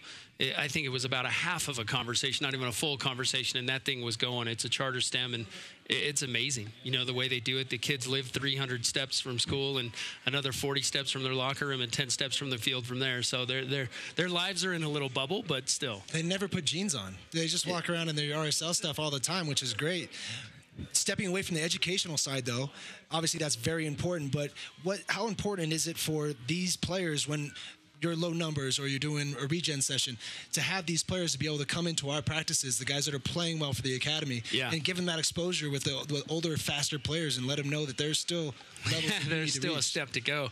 No, it's the first time we've had it, right? I mean, these kids were in Arizona. It took a full day of travel to get here. So we finally have a situation where every coach is spoiled. Everybody has more than enough players, and Martin has a bevy of players in the community to draw from when his players, academy players, are with the Monarchs or with the first team. So an amazing step for them. It's great as an organization, selfishly as a GM, because these kids were never really continuously exposed to the level that they need to get to, and then the next step up. How so many it's times quite a nice. day would you say that you get, hey, my son, is really good. How does he get into your academy? If I measured the amount, it would be pretty high count, but I would say daily. So 365 days, and then times that by whatever it is. His cup overflowing. Let's just put it that way. Easily. It's a big-time task. But let's talk a little bit about that pyramid. We've heard Dunny mention many times that Deloitte kind of has that vision where this really can become like European soccer, where you have the academy training here in the facility as well as on this pitch. And they've got an opportunity to make themselves somebody here on this pitch. And then once they're able to do that, they get an opportunity to maybe go up and play in the hallowed grounds of Rio Tinto Stadium. Well, the pyramid without this is just kind of all hypothesis and ideas and kind of you're throwing paint at the wall. Now we have a very, very clear vision and pathway for these kids. They come in. This will be a worldwide destination before long for many teams and many teens coming in trying to make this team. And it isn't going to be that hard. You train inside, you play in here, you make the next step, then you make the next step, and eventually you work your way into Rio Tinto. And the more that takes hold and the more time we have, the more honored that'll be. Greg, we've talked about this some, but this is a question that a lot of fans ask. Will we find those next Messi-esque players here? Are we going to be able to develop those types of talents here at this academy? We're going to continuously develop talent. Quite frankly, there's an amazing amount of people that claim they're the ones that found Messi. Sometimes the sport finds you, and sometimes you find the sport, and other times there's just nothing that can stand in your way. There's special players like that, but we're in the midst of developing a lot of players. We have 9 guys on the first team roster. We've got a couple here with the Monarchs, and quite frankly, we've got about 6 or 7 youth national team players in our academy right now. So we are developing these players, and Martin's doing a great job doing that. So we continue doing what we're doing. We've already found 1 or 2 special ones. We'll continue to do it, and that's the goal. And obviously, that's what we set out to do every time we bring a player in. But it's fun to see those stats week in and week out of teams in the MLS that are playing academy products. And, I think RSL's led that list for a handful of weeks. Some of it is maybe a little forced by injury, and we won't go into that side of it. But the reality is there's opportunities for players here in the club, and I think that's something that's positive for this club. And you could speak to that, I'm sure. But players want to be here because they've got an opportunity to go all the way through the system. Well, there's a clear path, and it's one we believe in. It's one that our coaching staff obviously believes in. We've always had young guys on our roster. It's not for every club. Not every club should have the same methodology and youth system, and some shouldn't even have youth systems. They're never going to play the youth, so why have them? And that's not wrong. But here we believe in youth. We believe in development. We believe in bringing these kids in early and surrounding them with good professionals and giving them a chance to mature within our system. But I think it's unrealistic. You ask for the Messi-type players to be developed, but we're not a big draw city. We don't get the outdoors because we're not Toronto, we're not LA, we're not New York. So Zlatan wants to go to LA, those type things. So I think it's even better what we do here, but sometimes it's what you're given. And the product that has been made here, especially led by Martin, has been amazing. I think that goes back to the point that becomes one of those great equalizers. You've got a center that's worth $78 million. You've got an indoor, underwater treadmill in there. I've seen that. I want to try it out myself. I know Chad's probably working on it already. But trust me, you only want to be on there if you're not injured. When you're injured, it's not as much fun. But I mean, there's those things like that players don't understand. They're helping these players develop and helping this club and organization compete with the big markets. This entire facility is set up for development, and not only the youth, but it's to further develop the pros that choose to come here and choose to sign here. We bring in young pros as well, and so there's a lot of guys that are going to come here and get a lot better, whether it's physically, mentally, from a soccer standpoint. There's a lot of different ways to improve. In this facility, there's no excuse not to. Craig Weibel, Real Salt Lake general manager, joining us here at halftime. Craig, kind of a final question before this half gets underway. What can we expect from this Monarchs side throughout the season? I know you get a chance to work a lot with Dan Egner, general manager of the Real Monarchs, making things happen. What can we expect, or what are those goals that this team has? Well, we've set this team up to win. I mean, we built the roster to win, and that's what they're doing. They're 4-1, and quite frankly, they're up a man and should be up 2 goals already. I'd be surprised if we don't see a goal or 2 here in the second half. But, they're going to be exciting. They play a really solid system. There's a lot of really good, young, but proven pros already. And we're going to start mixing in some of our academy kids now that they're here and integrated into the system. So I think there's going to be a really good balance of what people are going to see. They're going to see a lot of goals, that's for sure, but they're going to see some of our good young talent getting a run as well. One of the busiest men in soccer, Craig Weibel, making things happen here for the RSL organization. Craig, thanks for joining us and taking some time. No problem, guys. Appreciate it. Thanks, boss man. Enjoy the second half, and we'll see what the Monarchs can do. Will do. Second half coming here shortly as kickoff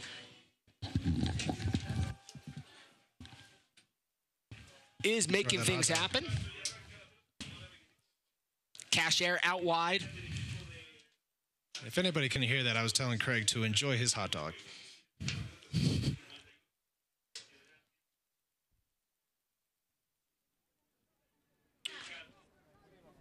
Moberg to Portillo. So the lights are down. No more staring or glaring at any kind of sun. Inside to Hoffman. Hoffman's inside the 18. Shot! Just wide! Chandler Hoffman looking for number 50 with a good opportunity here to start the second half. Great slip. That's the start that you wanted right there, but hit the target. We need people to hit the target. It got on his unfavored. Great ball in from Chang. He takes a good first touch. Defender did really well to get over. Keeper looked like he had just out enough to close down the angle. It was not on his favored left foot, but he puts a good shot on it, just a little bit wide. Hit the target, though. Let's make this keeper make a save.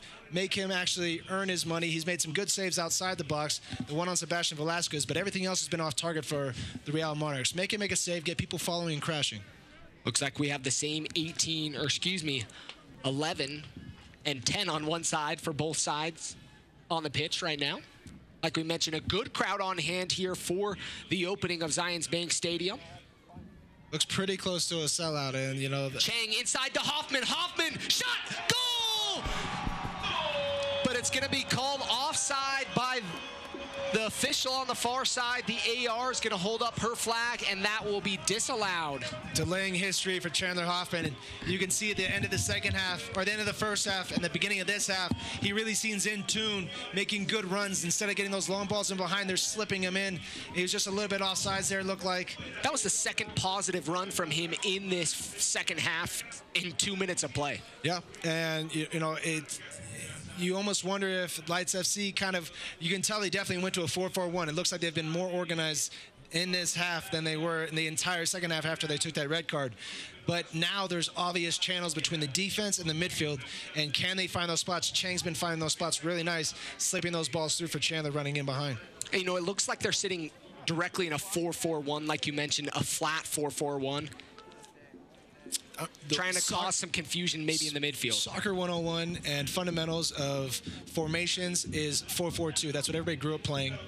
Uh-oh. Opportunity for the Lights. That's what everybody grew up playing. So when you're down a man and you're playing away from home, let's just make sure that the back 8 that we have, and we'll leave Sammy Ochoa up there, they'll probably have somebody come in for him late with a little bit of speed and try and catch you on the counterattack. Lights have a few players on their bench. Monarchs with Lopez Espin, Adams, Brody, Hurd, Leaker, and Mare. But you have midfielders that are playing out of position now. You have center mids playing wide. They don't like being in these positions. They don't like defending from these positions. So the runs have to be hard, and they have to be often in behind these guys to confuse them and make them wonder whether or not that's their guy or whether that's the person behind them. Chang outside on the far side. Monarchs moving from right to left, north to south. The one thing that Chang shows a lot is that he likes to cut the ball back onto his left foot. He needs to take some chances every now and again to mix it up to actually get the defender to believe that he's going to go to his right. Monarchs with possession. Chang to Velasquez. Velasquez really hasn't been able to open up quite like he is most games. dancing around, doing a good job of keeping possession. Mulholland, he'll turn just inside the 18. Moving forward to Chang. Chang gets it stuck on his foot. It'll be cleared by the Lights. Great step there from Portillo, though. Not getting him, letting him get out easy, and allowing his other teammates to get back and put pressure on. And now you win the ball right back. Guillen Torres deflected off the Monarchs. It'll be a throw-in for Las Vegas.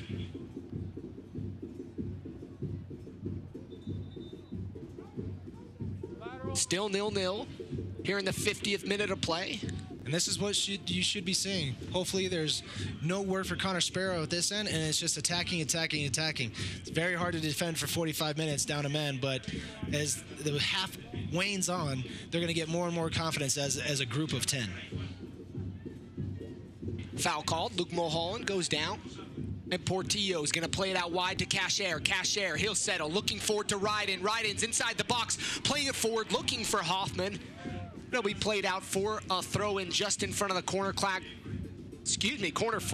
Corner flag.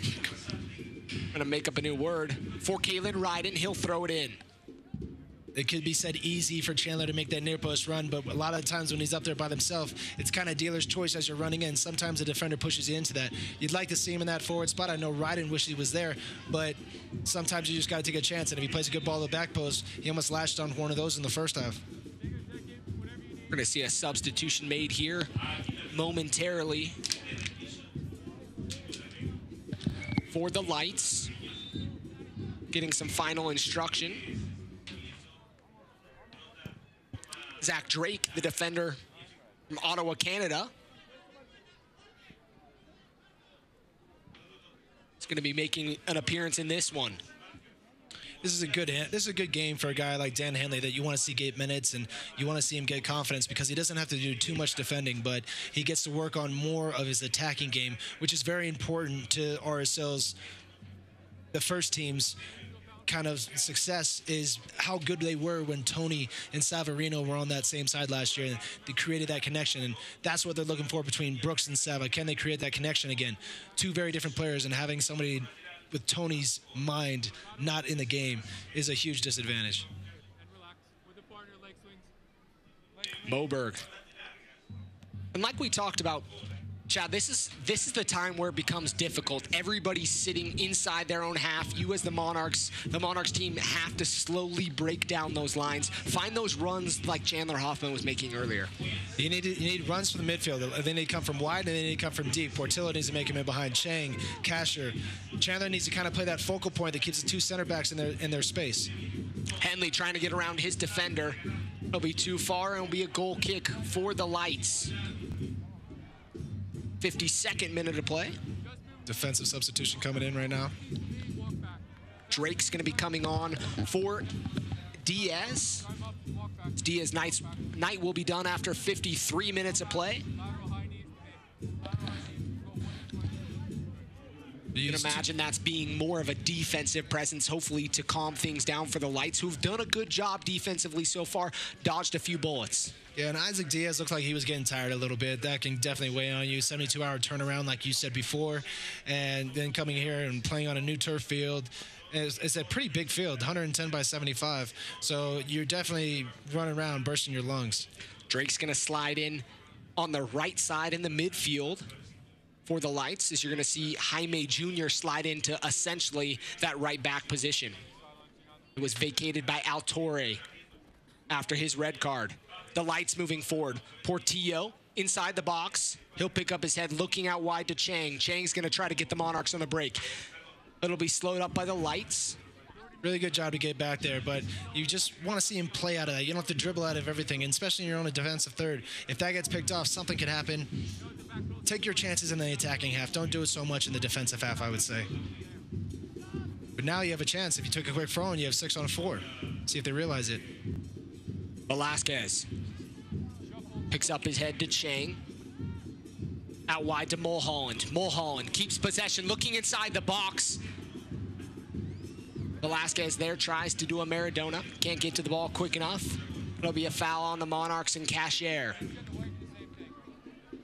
it looked like they could have taken that just a little bit quicker and they would have been able to move forward. As soon as it gets to Sebastian, when he's deep in the midfield, he normally likes to sit on the ball and likes to kind of survey his options, and you never want to take that away from him. But it definitely was more something that needed a little bit more speed going forward. We have a free kick for the Lights. Jaime Jr.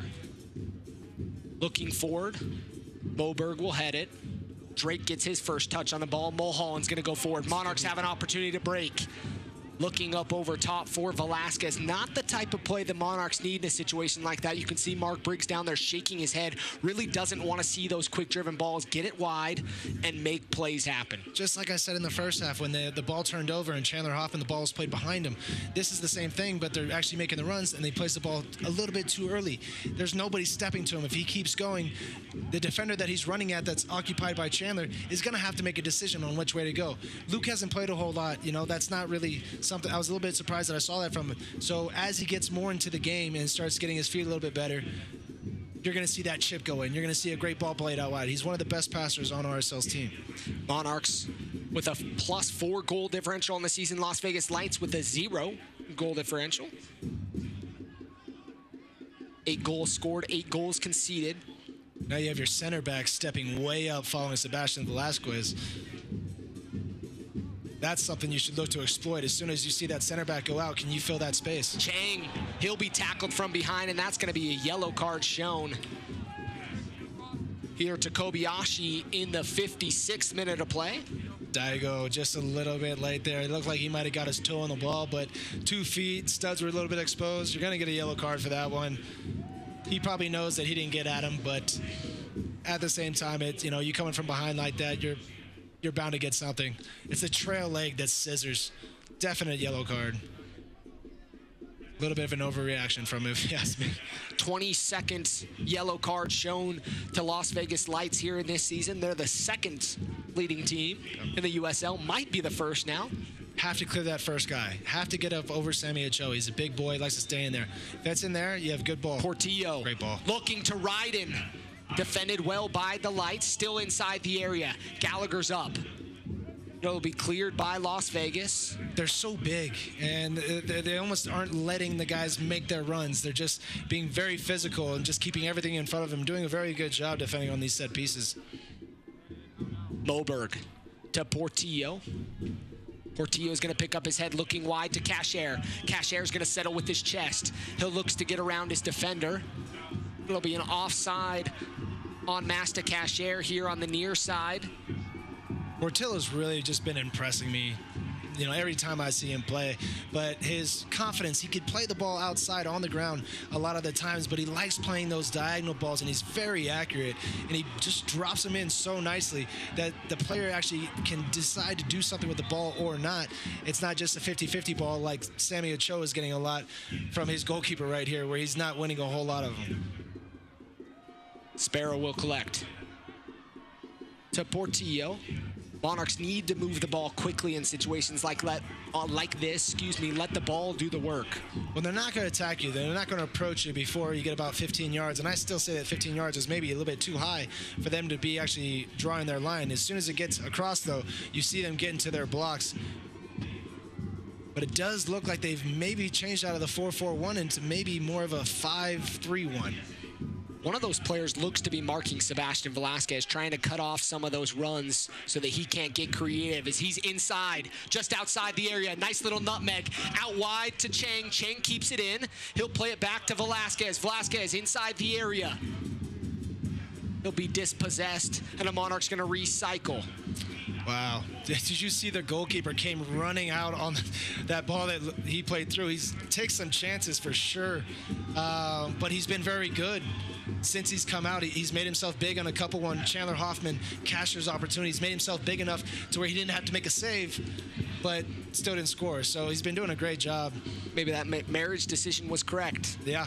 Ricardo Ferrigno got married on Saturday. The Lights played at Cashman Field in Las Vegas on Friday night, flew down to Mexico, got married on Saturday, flew back on Sunday, and is here with the team on Monday night. I wonder if he knew how cheap he could have got it for in Vegas. The team probably could have sponsored that. Maybe brought the classic llamas that they have in a lot of their team photos. Yeah. And then you'd probably get the dispensary there, but that probably wouldn't be good for the players. So that's definitely kind of a weird thing. Marijuana dispensary getting in on the sponsorship. I didn't know if that would that be allowed in the MLS? I can't imagine so. Budweiser's done it. I guess it's at the USL, no rules, huh? No, it's it's always good. It's an emerging market. However you feel about it, it's one of those things. You're just happy that the Lights are sponsored, and they're using that field again, Cashman Field. I've played there a bunch of times for preseason.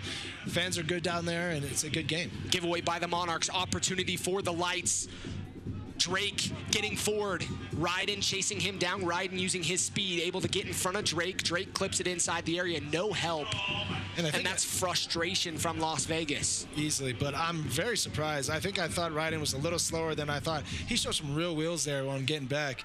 He's definitely a good little player, and I'm really interested to see what kind of year he has with the Monarchs. Can he make that jump to RSL like Nick Beasler did, like Connor Sparrow?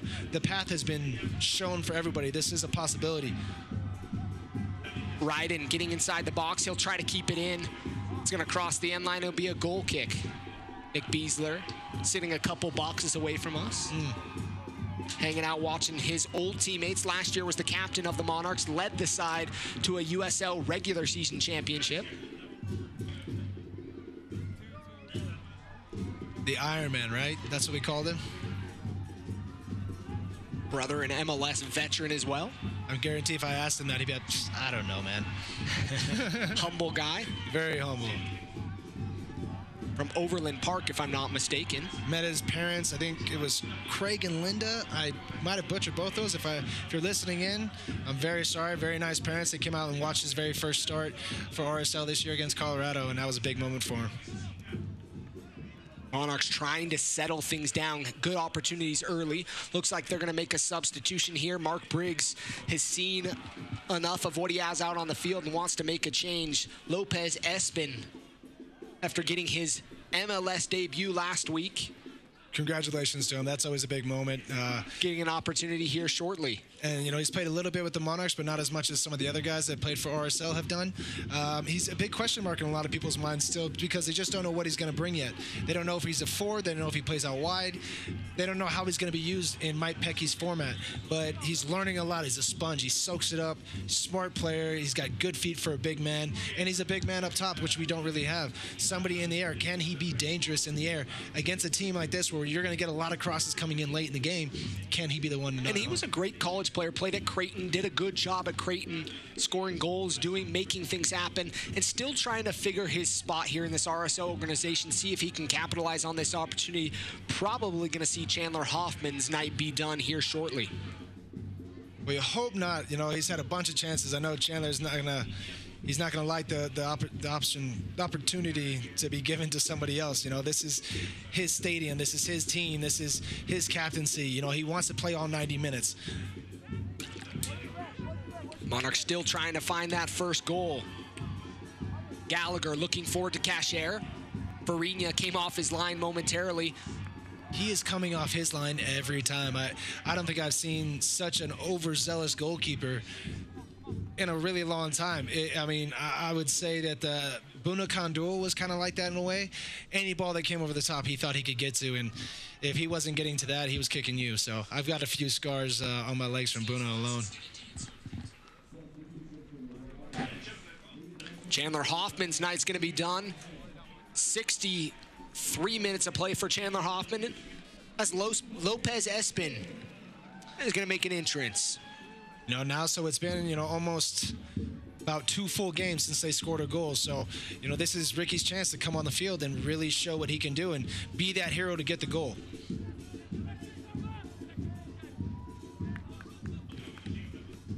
They cleared. Will be staying in. Right in there. He'll quickly take the throw into Gallagher. Over to Moberg inside their own half. The Monarchs looking to break the defensive line of the Lights after a man was sent off in the 19th minute of play for the Lights. Adam Henley getting a little bit far forward. That he's going to need some legs to get there. Great ball, great first touch. Chang. It'll be a throw-in for the Monarchs. Lights FC are working like dogs. I can't imagine that their outside back's going to be the biggest hero. If they don't score, then it was a great stop. But, you know, they've definitely been working their tails off for the better part of an hour almost. And you've got to be impressed by this side. They've done a good job, like you mentioned, defending, and that's a tough challenge for any team. Go down early and play down a man for 80 minutes. Yeah, I mean, that's absolutely right. They took that 3-1 loss at San Antonio, so that's fresh in their mind. And yeah, they would love to come in here and win a game, but the general rule of thumb is that you want to tie on the road and get some away wins, not take too many losses, and win all your home games. And so this game, being up 10 men, is very important for the Monarchs to keep their, keep it going and stay up there in the standings. And for the Lights FC, it's just it'd be a great mental win for them, especially after losing at home, coming into the Supporter Shield champions and getting a result with 10 men. The second substitution of the night for the Monarchs. Fan favorite Charlie Adams. The Englishman will make an appearance in the match. He's going to replace Masta Cashier. Masta had good opportunities tonight, really just could not find the back of the net. Yeah, had a couple good passes, almost found Chandler Hoffman. Right before that, he had a good chance himself. He just couldn't get his foot around in time. Keeper did a great job closing down the space. But, he just showed that he's got a real, mind for that outside mid position. And, finds himself in good place. He's the one that drew the red card for RSL. It'll be a free kick for the Lights just outside the area. Good opportunity here for the Lights as Sammy Ochoa was held by Moberg. Moberg called for the foul. Connor Sparrow going to set his wall just inside the 18. 4 people in the wall so far. I don't know if you know this, but Farino is wanting to take this free kick, I think. He came all the way up to I can't imagine what he would have said to him, and besides, let me take this free kick. But Farino he's a character. His wedding must have been real fun. Having some fun. This is the danger, though. Free kick for the Lights just outside the 18. Be big. Keep your toes down. Don't want to take a goal here. Ball's up. And never really had a chance going up and over the crossbar. Here in the 67th minute of play. Monarch's going to quickly take it. Definitely wasn't his best opportunity, but I can imagine his legs are pretty tired at this point. So give him a pass on that one. They're really pushing high, which is shocking to me. Ochoa applying some pressure. Now's when the Monarchs need to go forward. Switch it again. Keep him running back and forth. Kobayashi trying to cover a lot of ground. Charlie Adams out wide here on the near side. He'll pick up his head looking for Velasquez. He'll go back, defended well by Jaime Jr.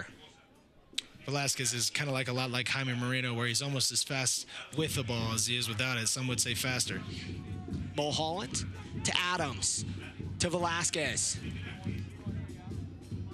Velasquez defended. And Velasquez is going to see. Sebastian tried to kick out at him.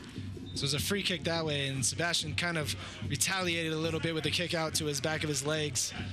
Definitely didn't need it. I think he's going to get the free kick, though. Velasquez will be shown yellow, but will be given a free kick here, about 30 out, 35 out. He was given a stiff arm dance by Higuí, and just got sick of him putting his hand in his face, apparently. They just haven't had that one that's really close in, not like Lights FC just had. But right here, can you just get a good ball curling into the back post and just get traffic running in front of the goalkeeper? And you never know. Sometimes you don't even need a touch. Adams going to play it in with his left foot. I could see him shoot this. Mulholland's right with him. You've seen the keeper come out a lot. He's very aggressive. Can you catch him? Something cheeky to that near post. 2 in the wall. Adams, Mulholland, both standing over it. Monarchs inside, just inside the 18. Everybody forward except for Moberg and Sparrow. I would take a run off here to the left. There he goes, Luke. Takes a crack. And a good save by Forinho, excuse me. Adams, a good look there. Moberg's gonna have to clear it out up into the crowd. Some miscommunication there slightly between Portillo and Moberg. Hits it a little softer than he wants to. Puts a good little boot behind it. You know, his first shot, get it on goal. A nice little crack. I want to see him get another one, and from that similar distance or even a little bit closer. Once you hit the net, once you hit the frame on one of them, you get that confidence going again, and you get that one up over the wall the next time. Maybe it's a little closer in, you get a goal. Velasquez, nice little turn to get around his defender. He's fun. Adams out wide. Monarchs have numbers. Can they capitalize? Charlie Adams looking for Chang. Chang on the far side. He's going to keep it in just inside the area, looking for Mulholland. Mulholland! Forinho comes off his line and is able to collect. Monarchs have knocked on the door, just haven't been able to open it yet. It's just that. He's just right there. It's a game of inches.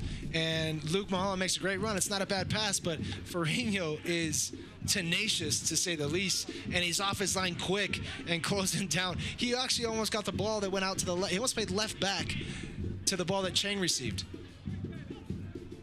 Lopez Espin looking to make a run. He'll come back to Velasquez. As a head coach, my hair would be out within the first 3 months of coaching him. Mark Briggs has no hair, so you're good. Could be, yeah, exactly. I think he could. I think he just chooses to keep it close. Looks sharp. Probably the best dressed He looks USL good tonight coach. in his suit.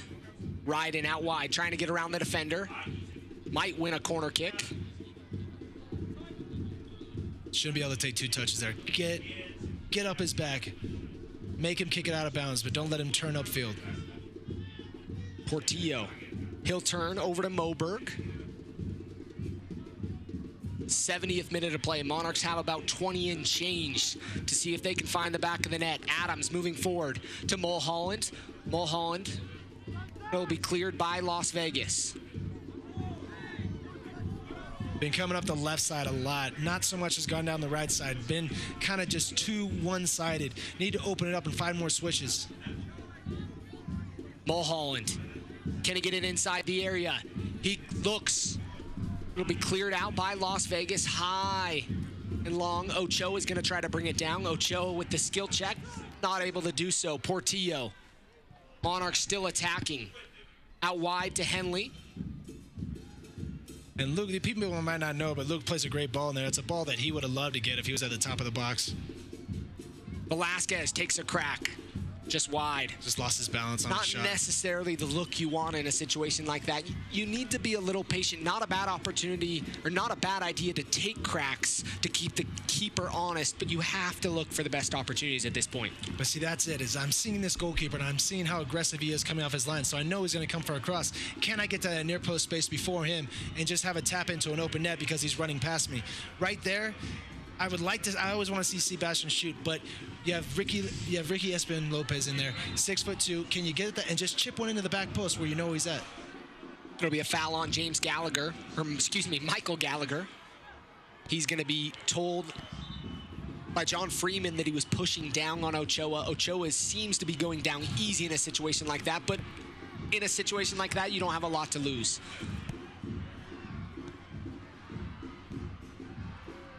He's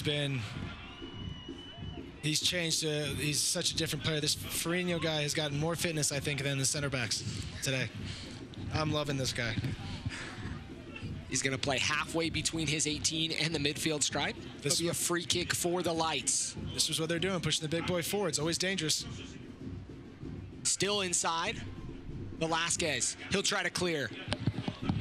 Ooh, nice footwork there. Trying to get it to Luke Mulholland. Drake there goes down and wins the challenge. Still for the Lights. Opportunity going forward. Gallagher is able to get there. He'll keep it in. Plays it forward to Velasquez. Monarch's going to try to move forward. Sebastian's first and second touch, I don't think he can be rivaled by anybody on this field. Every time he gets the ball, you're so confident that he's going to keep it or make something happen. He really is truly a maestro with that left foot. Portillo out wide. Henley trying to get around his defender. Can Henley take more direct routes? Can he pass the ball past the guy and run around him? He's so fast that it's really a pass dribble.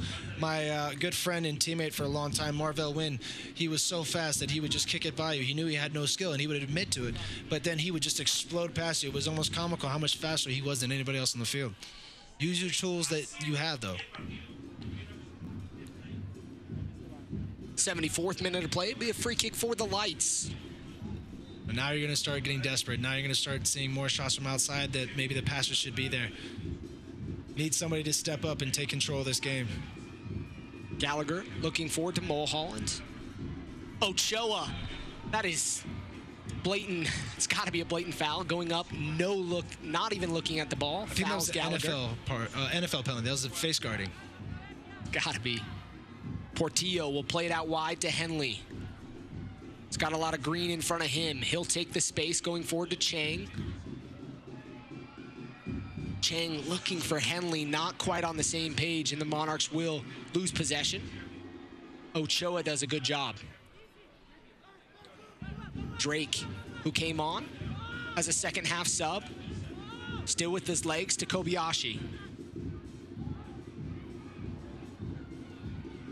Ryden falls down, but Sparrow does a good job to collect.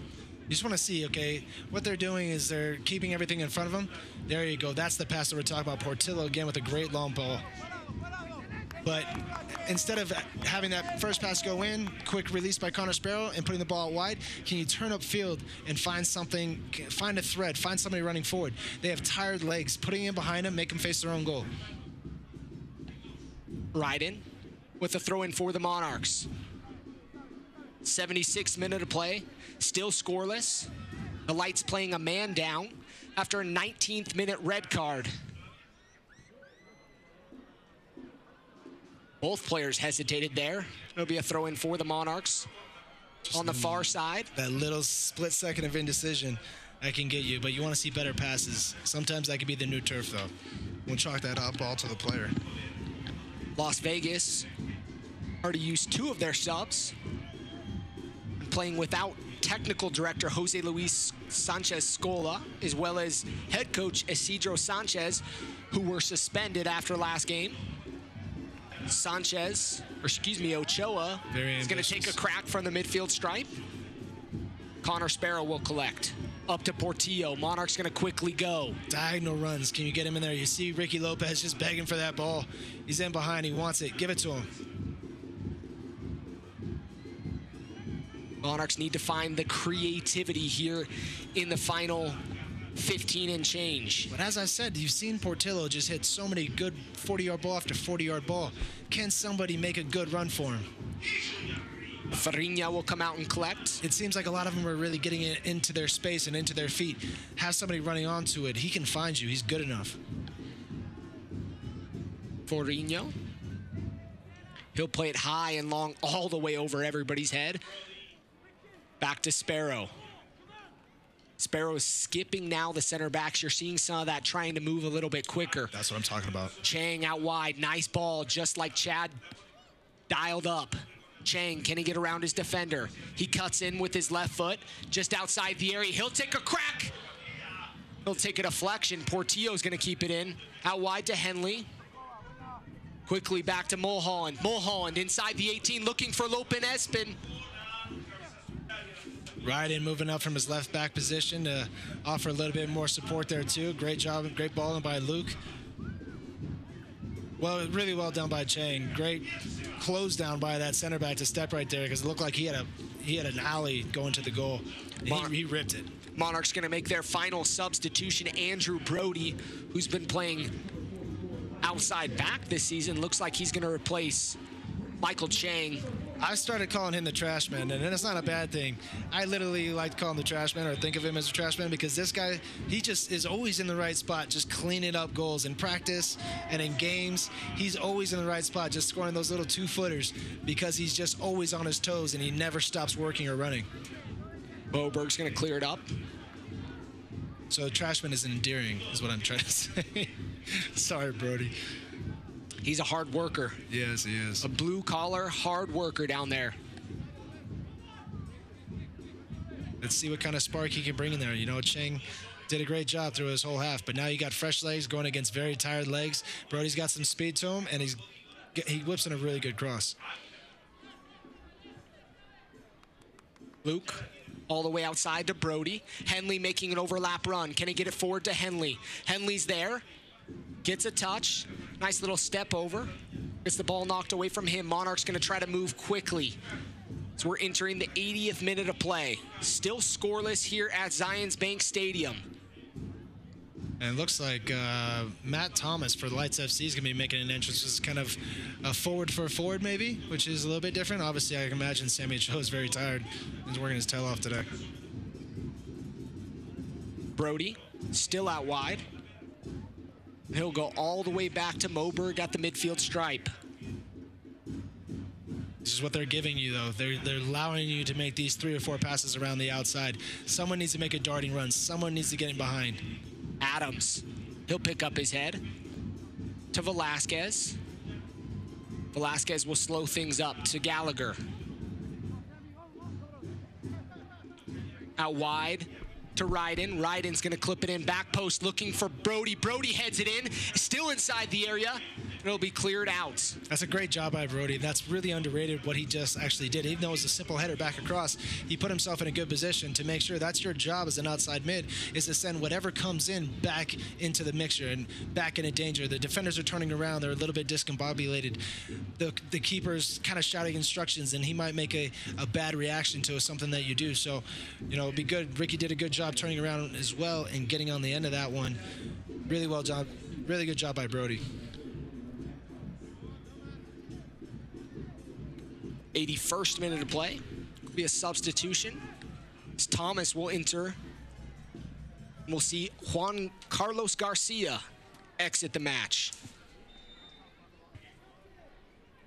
And he was a forward that got turned into a midfielder today, too. Sammy Ochoa stayed a little bit high, but he worked like a dog today. Inside the area. Monarchs go down. Portillo. Out wide to Adams. Adams inside to Henley. Velasquez, he's just outside the area. Trying to stay on his feet, and he'll be fouled.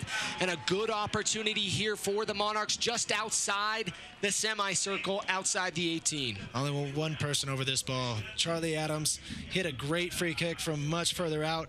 Now he's in the center of the goal. He hit the target last time. The goal is obviously nice and big to him. He's a guy that can step up in these moments. He's come through with an early goal already this year for a game winner. Can he do it twice in a row? Come on as a sub and be that difference maker. Be that super sub.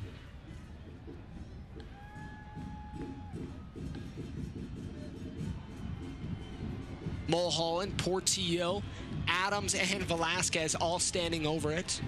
I can't imagine. I can't even remember a time I've seen Luke take one even in practice. I know he's got the skill to do it, but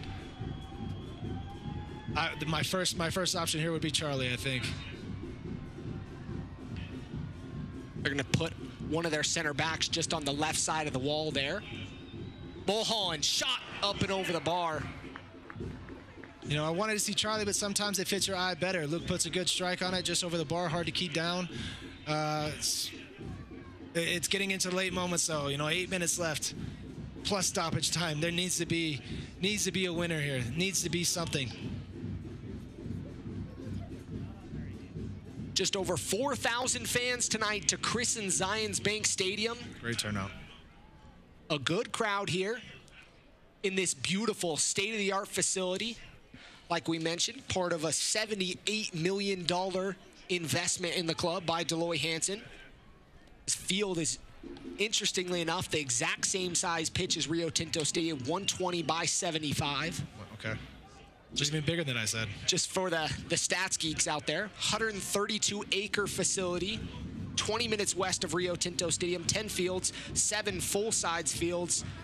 2 are in the 200,000 square foot indoor structure, the largest pre-engineered freestanding building in North America. That's pretty impressive. There's your random stats for the night. I feel like no matter what, you got to do something that's bigger, right? Bigger and better. Portillo's going to take the ball off him. Drake's going to move forward. Light's trying to capitalize. Looking forward. Ochoa.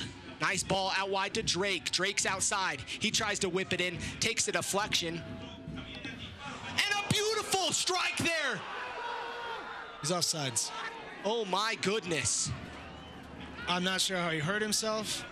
I think he just dislocated his shoulder trying to actually go for that second ball. What an absolute rip put on the ball. Who was that? Was that Gardino? Wow. That was impressive. That might have been Kobayashi, actually, that absolutely just almost put a rip. I've seen him score some great goals, had some from Vancouver, had some from New England. He can smack from outside. And I think he catches Connor Sparrow by almost complete surprise because Connor just puts his left hand up. I don't know if he just saw it late. It looked like he bent around the defender, but what an unbelievable goal that would have been. Looks like Connor actually might have gotten a save on it as well. Monarchs going to make a few adjustments here in these last few minutes. Because now you go down to 9 guys. You don't have any more subs. So if he's got a dislocated shoulder, which he called for it early, and normally when he's got one more sub. He's got one more sub. As you can see the academy players there on the screen up dancing with La Barra Real down there enjoying. Again, thanks to those of you tuning in tonight on ESPN Plus, KMYU, or on ESPN 700 on radio. Appreciate all you joining us for Chad's birthday. 33rd birthday for Chad. More important thing is the home opener for the Monarchs. Let's keep the focus off my age. Brody's on the wing. He'll try to keep it in. He keeps it in. Really Gonna win a corner kick for the Monarchs. Ochoa's coming back on, holding his shoulder gingerly. Portillo's going to take the corner kick for the Monarchs. Can they find the winner here late in the final 10? Well, that's just it. You got an injured guy on the field now. Play it to that near post space. Sammy Ochoa does not want to move a lot. Keeper comes for everything. 86-minute Portillo plays it inside the box. Kept in Henley there. Henley to Moberg. Back to Henley. Henley takes a shot. Farino will collect. And he'll be just happy enough to lay on this. Give him a beach towel, maybe a cocktail. He's not getting up anytime soon. It's honeymoon out there. Brody. Drake. Maybe played forward. And the Monarchs will collect in their own half. Now's an opportunity to go forward. Espen Lopez looks to be on. The flag goes up and he'll be flagged off. That's frustrating. That's another great ball by Portillo. I can't imagine. Probably said his name 20 times. Definitely getting sick of hearing it, but he's just been so impressive to me today and probably my man of the match so far. He's just been the commander, that general in the midfield, spraying balls wide. He's got great confidence, great touch. He's been dictating where he wants the players to go. He talks a lot. I can definitely see why Briggs is really high on this player. You know, we have to go back and talk about that opportunity for Las Vegas, an incredible opportunity. Kobayashi bent one in, drills the post, and Ochoa heads it in, but is called offside. Called offside. It's definitely one of those things where I don't think anybody was kind of prepared for what Daigo just did, to be honest. That was an unbelievable shot. He just connects on it perfectly. Again, great little hand and reaction by Connor Sparrow. Monarchs trying to throw numbers forward. Moberg moving forward at this point. Ball looking forward to Lopez Espen. Back to Portillo. Adams to Mulholland. Lopez Espen. Back to Adams. Monarchs trying to figure out how to break the wall. Lopez Espen turns. But that's the big boy play you need. He just had 3 balls that were played into him in tight spaces that he did really well with. A little bit lucky to get through on that last one, but that just, that helps him build confidence. Portillo done a good job tonight of controlling, just sitting in front of those center backs, trying to distribute. Really hasn't been able to find that unlocking pass yet for the Monarchs. Opportunities aplenty throughout the night, just not in the back of the goal yet. Lights FC have done a real good job of dictating where they want the play to come from. Not too much has been up to the middle, if I can remember anything, actually. Everything's been get it out wide, get crosses in, and they've got big boys in there, and they've done really well. And Farino's been playing more of a keep sweeper, so it's almost like they didn't lose that defender, to be honest. Mulholland to Adams. Adams tries to break through. He goes down easy. Henley.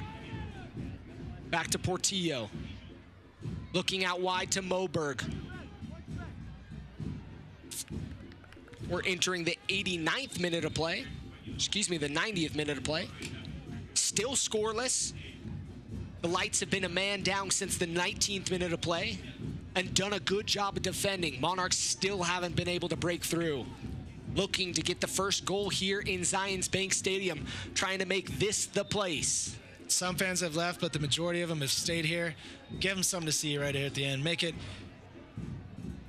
worth their while to be able to stay. And the yellow card, keeper's going to take that all day. Took off his gloves, went to tie his shoes. He had a cup of tea. Perino, I'm never going to forget this guy.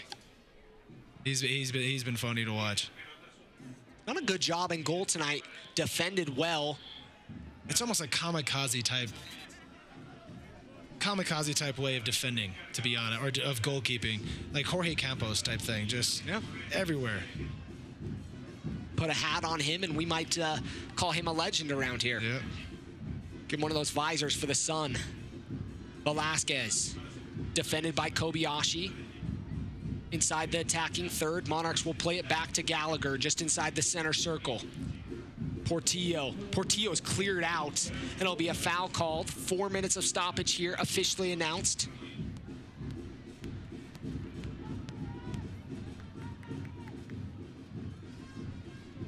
And this is it. This is crunch time.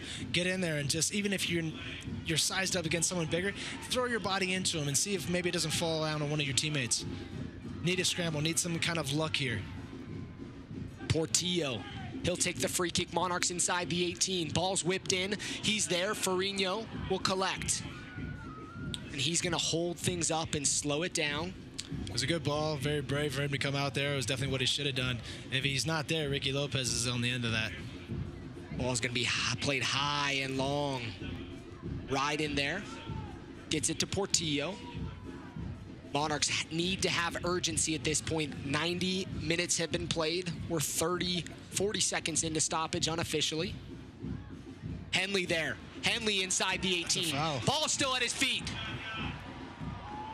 It'll be a free kick just outside the area. Another close call. Oh my goodness. How many free kicks just outside the area have we seen for the Monarchs tonight? Still looking for that decisive game winner. I think because we're playing against Las Vegas Lights FC, I'm going to go ahead and make a wager that Charlie Adams is going to take and score this goal. This is his spot. This is right over the wall. The keeper's on the other side. You're bending the ball away from the goalkeeper.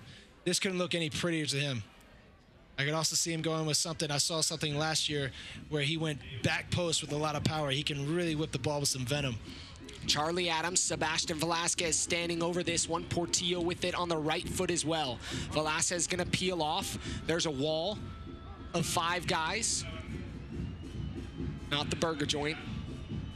Adams sends it into the wall. I mean, it's not a penalty. Maybe it's a free kick inside though, right? You don't retake it. A yellow card shown. Looked like the wall moved a little early. It'll be a free kick again. That's kind of something you don't want to do. It's not like icing the kicker. You don't want to give him a second opportunity to score a penalty kick or to hit a free kick from a dangerous area like this. I think if you do that, a lot of times the referee will even move the wall back 1 more yard just because you did what you did. And he backs him up. It definitely looks like they're much further back. Setting him up inside the 18. Wondering why the spray hasn't come out. Adams, Portillo. Portillo might go at this one. Portillo's going to take it. He looks to take it up. Never gets it down. A missed opportunity for the Monarchs. You love his confidence, you know, the young man coming in there, stepping over guys like Charlie and Sebastian for, you know, a free kick down in the moments. He's had a great game. It's definitely not something I see every day in their practices, but, you know, you definitely want the player on the ball. I know Charlie probably wishes he had taken that. Sebastian Hernandez is going to enter into the match for Kobayashi.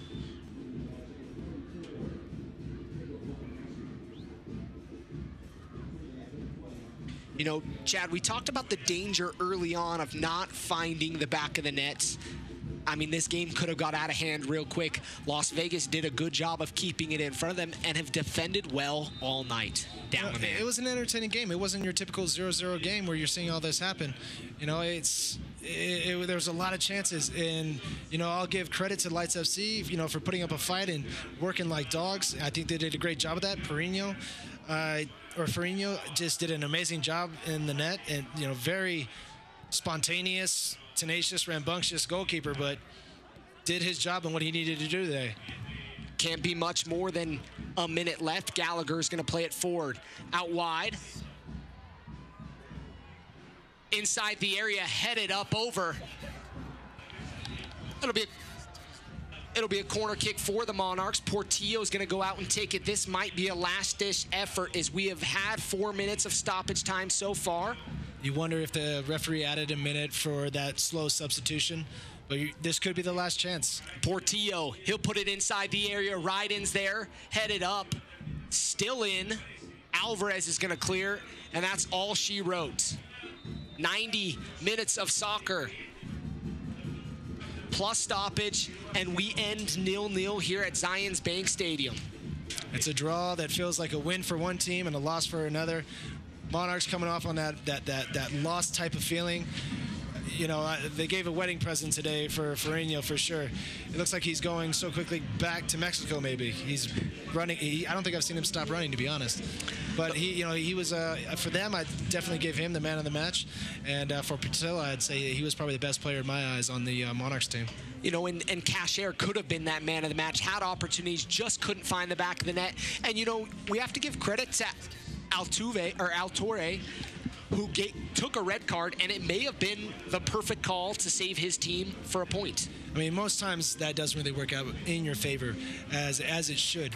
But in this case, like I said, you know, the referee made a decision where it was just outside the box. He talked with his linesman, so you feel like he actually went through everything to actually talk about to get the decision right. I'm okay with the decision. And we just needed more out of the attack. I'd say more runs in behind. Didn't put our foot on the metal right away. And I think that was a mistake.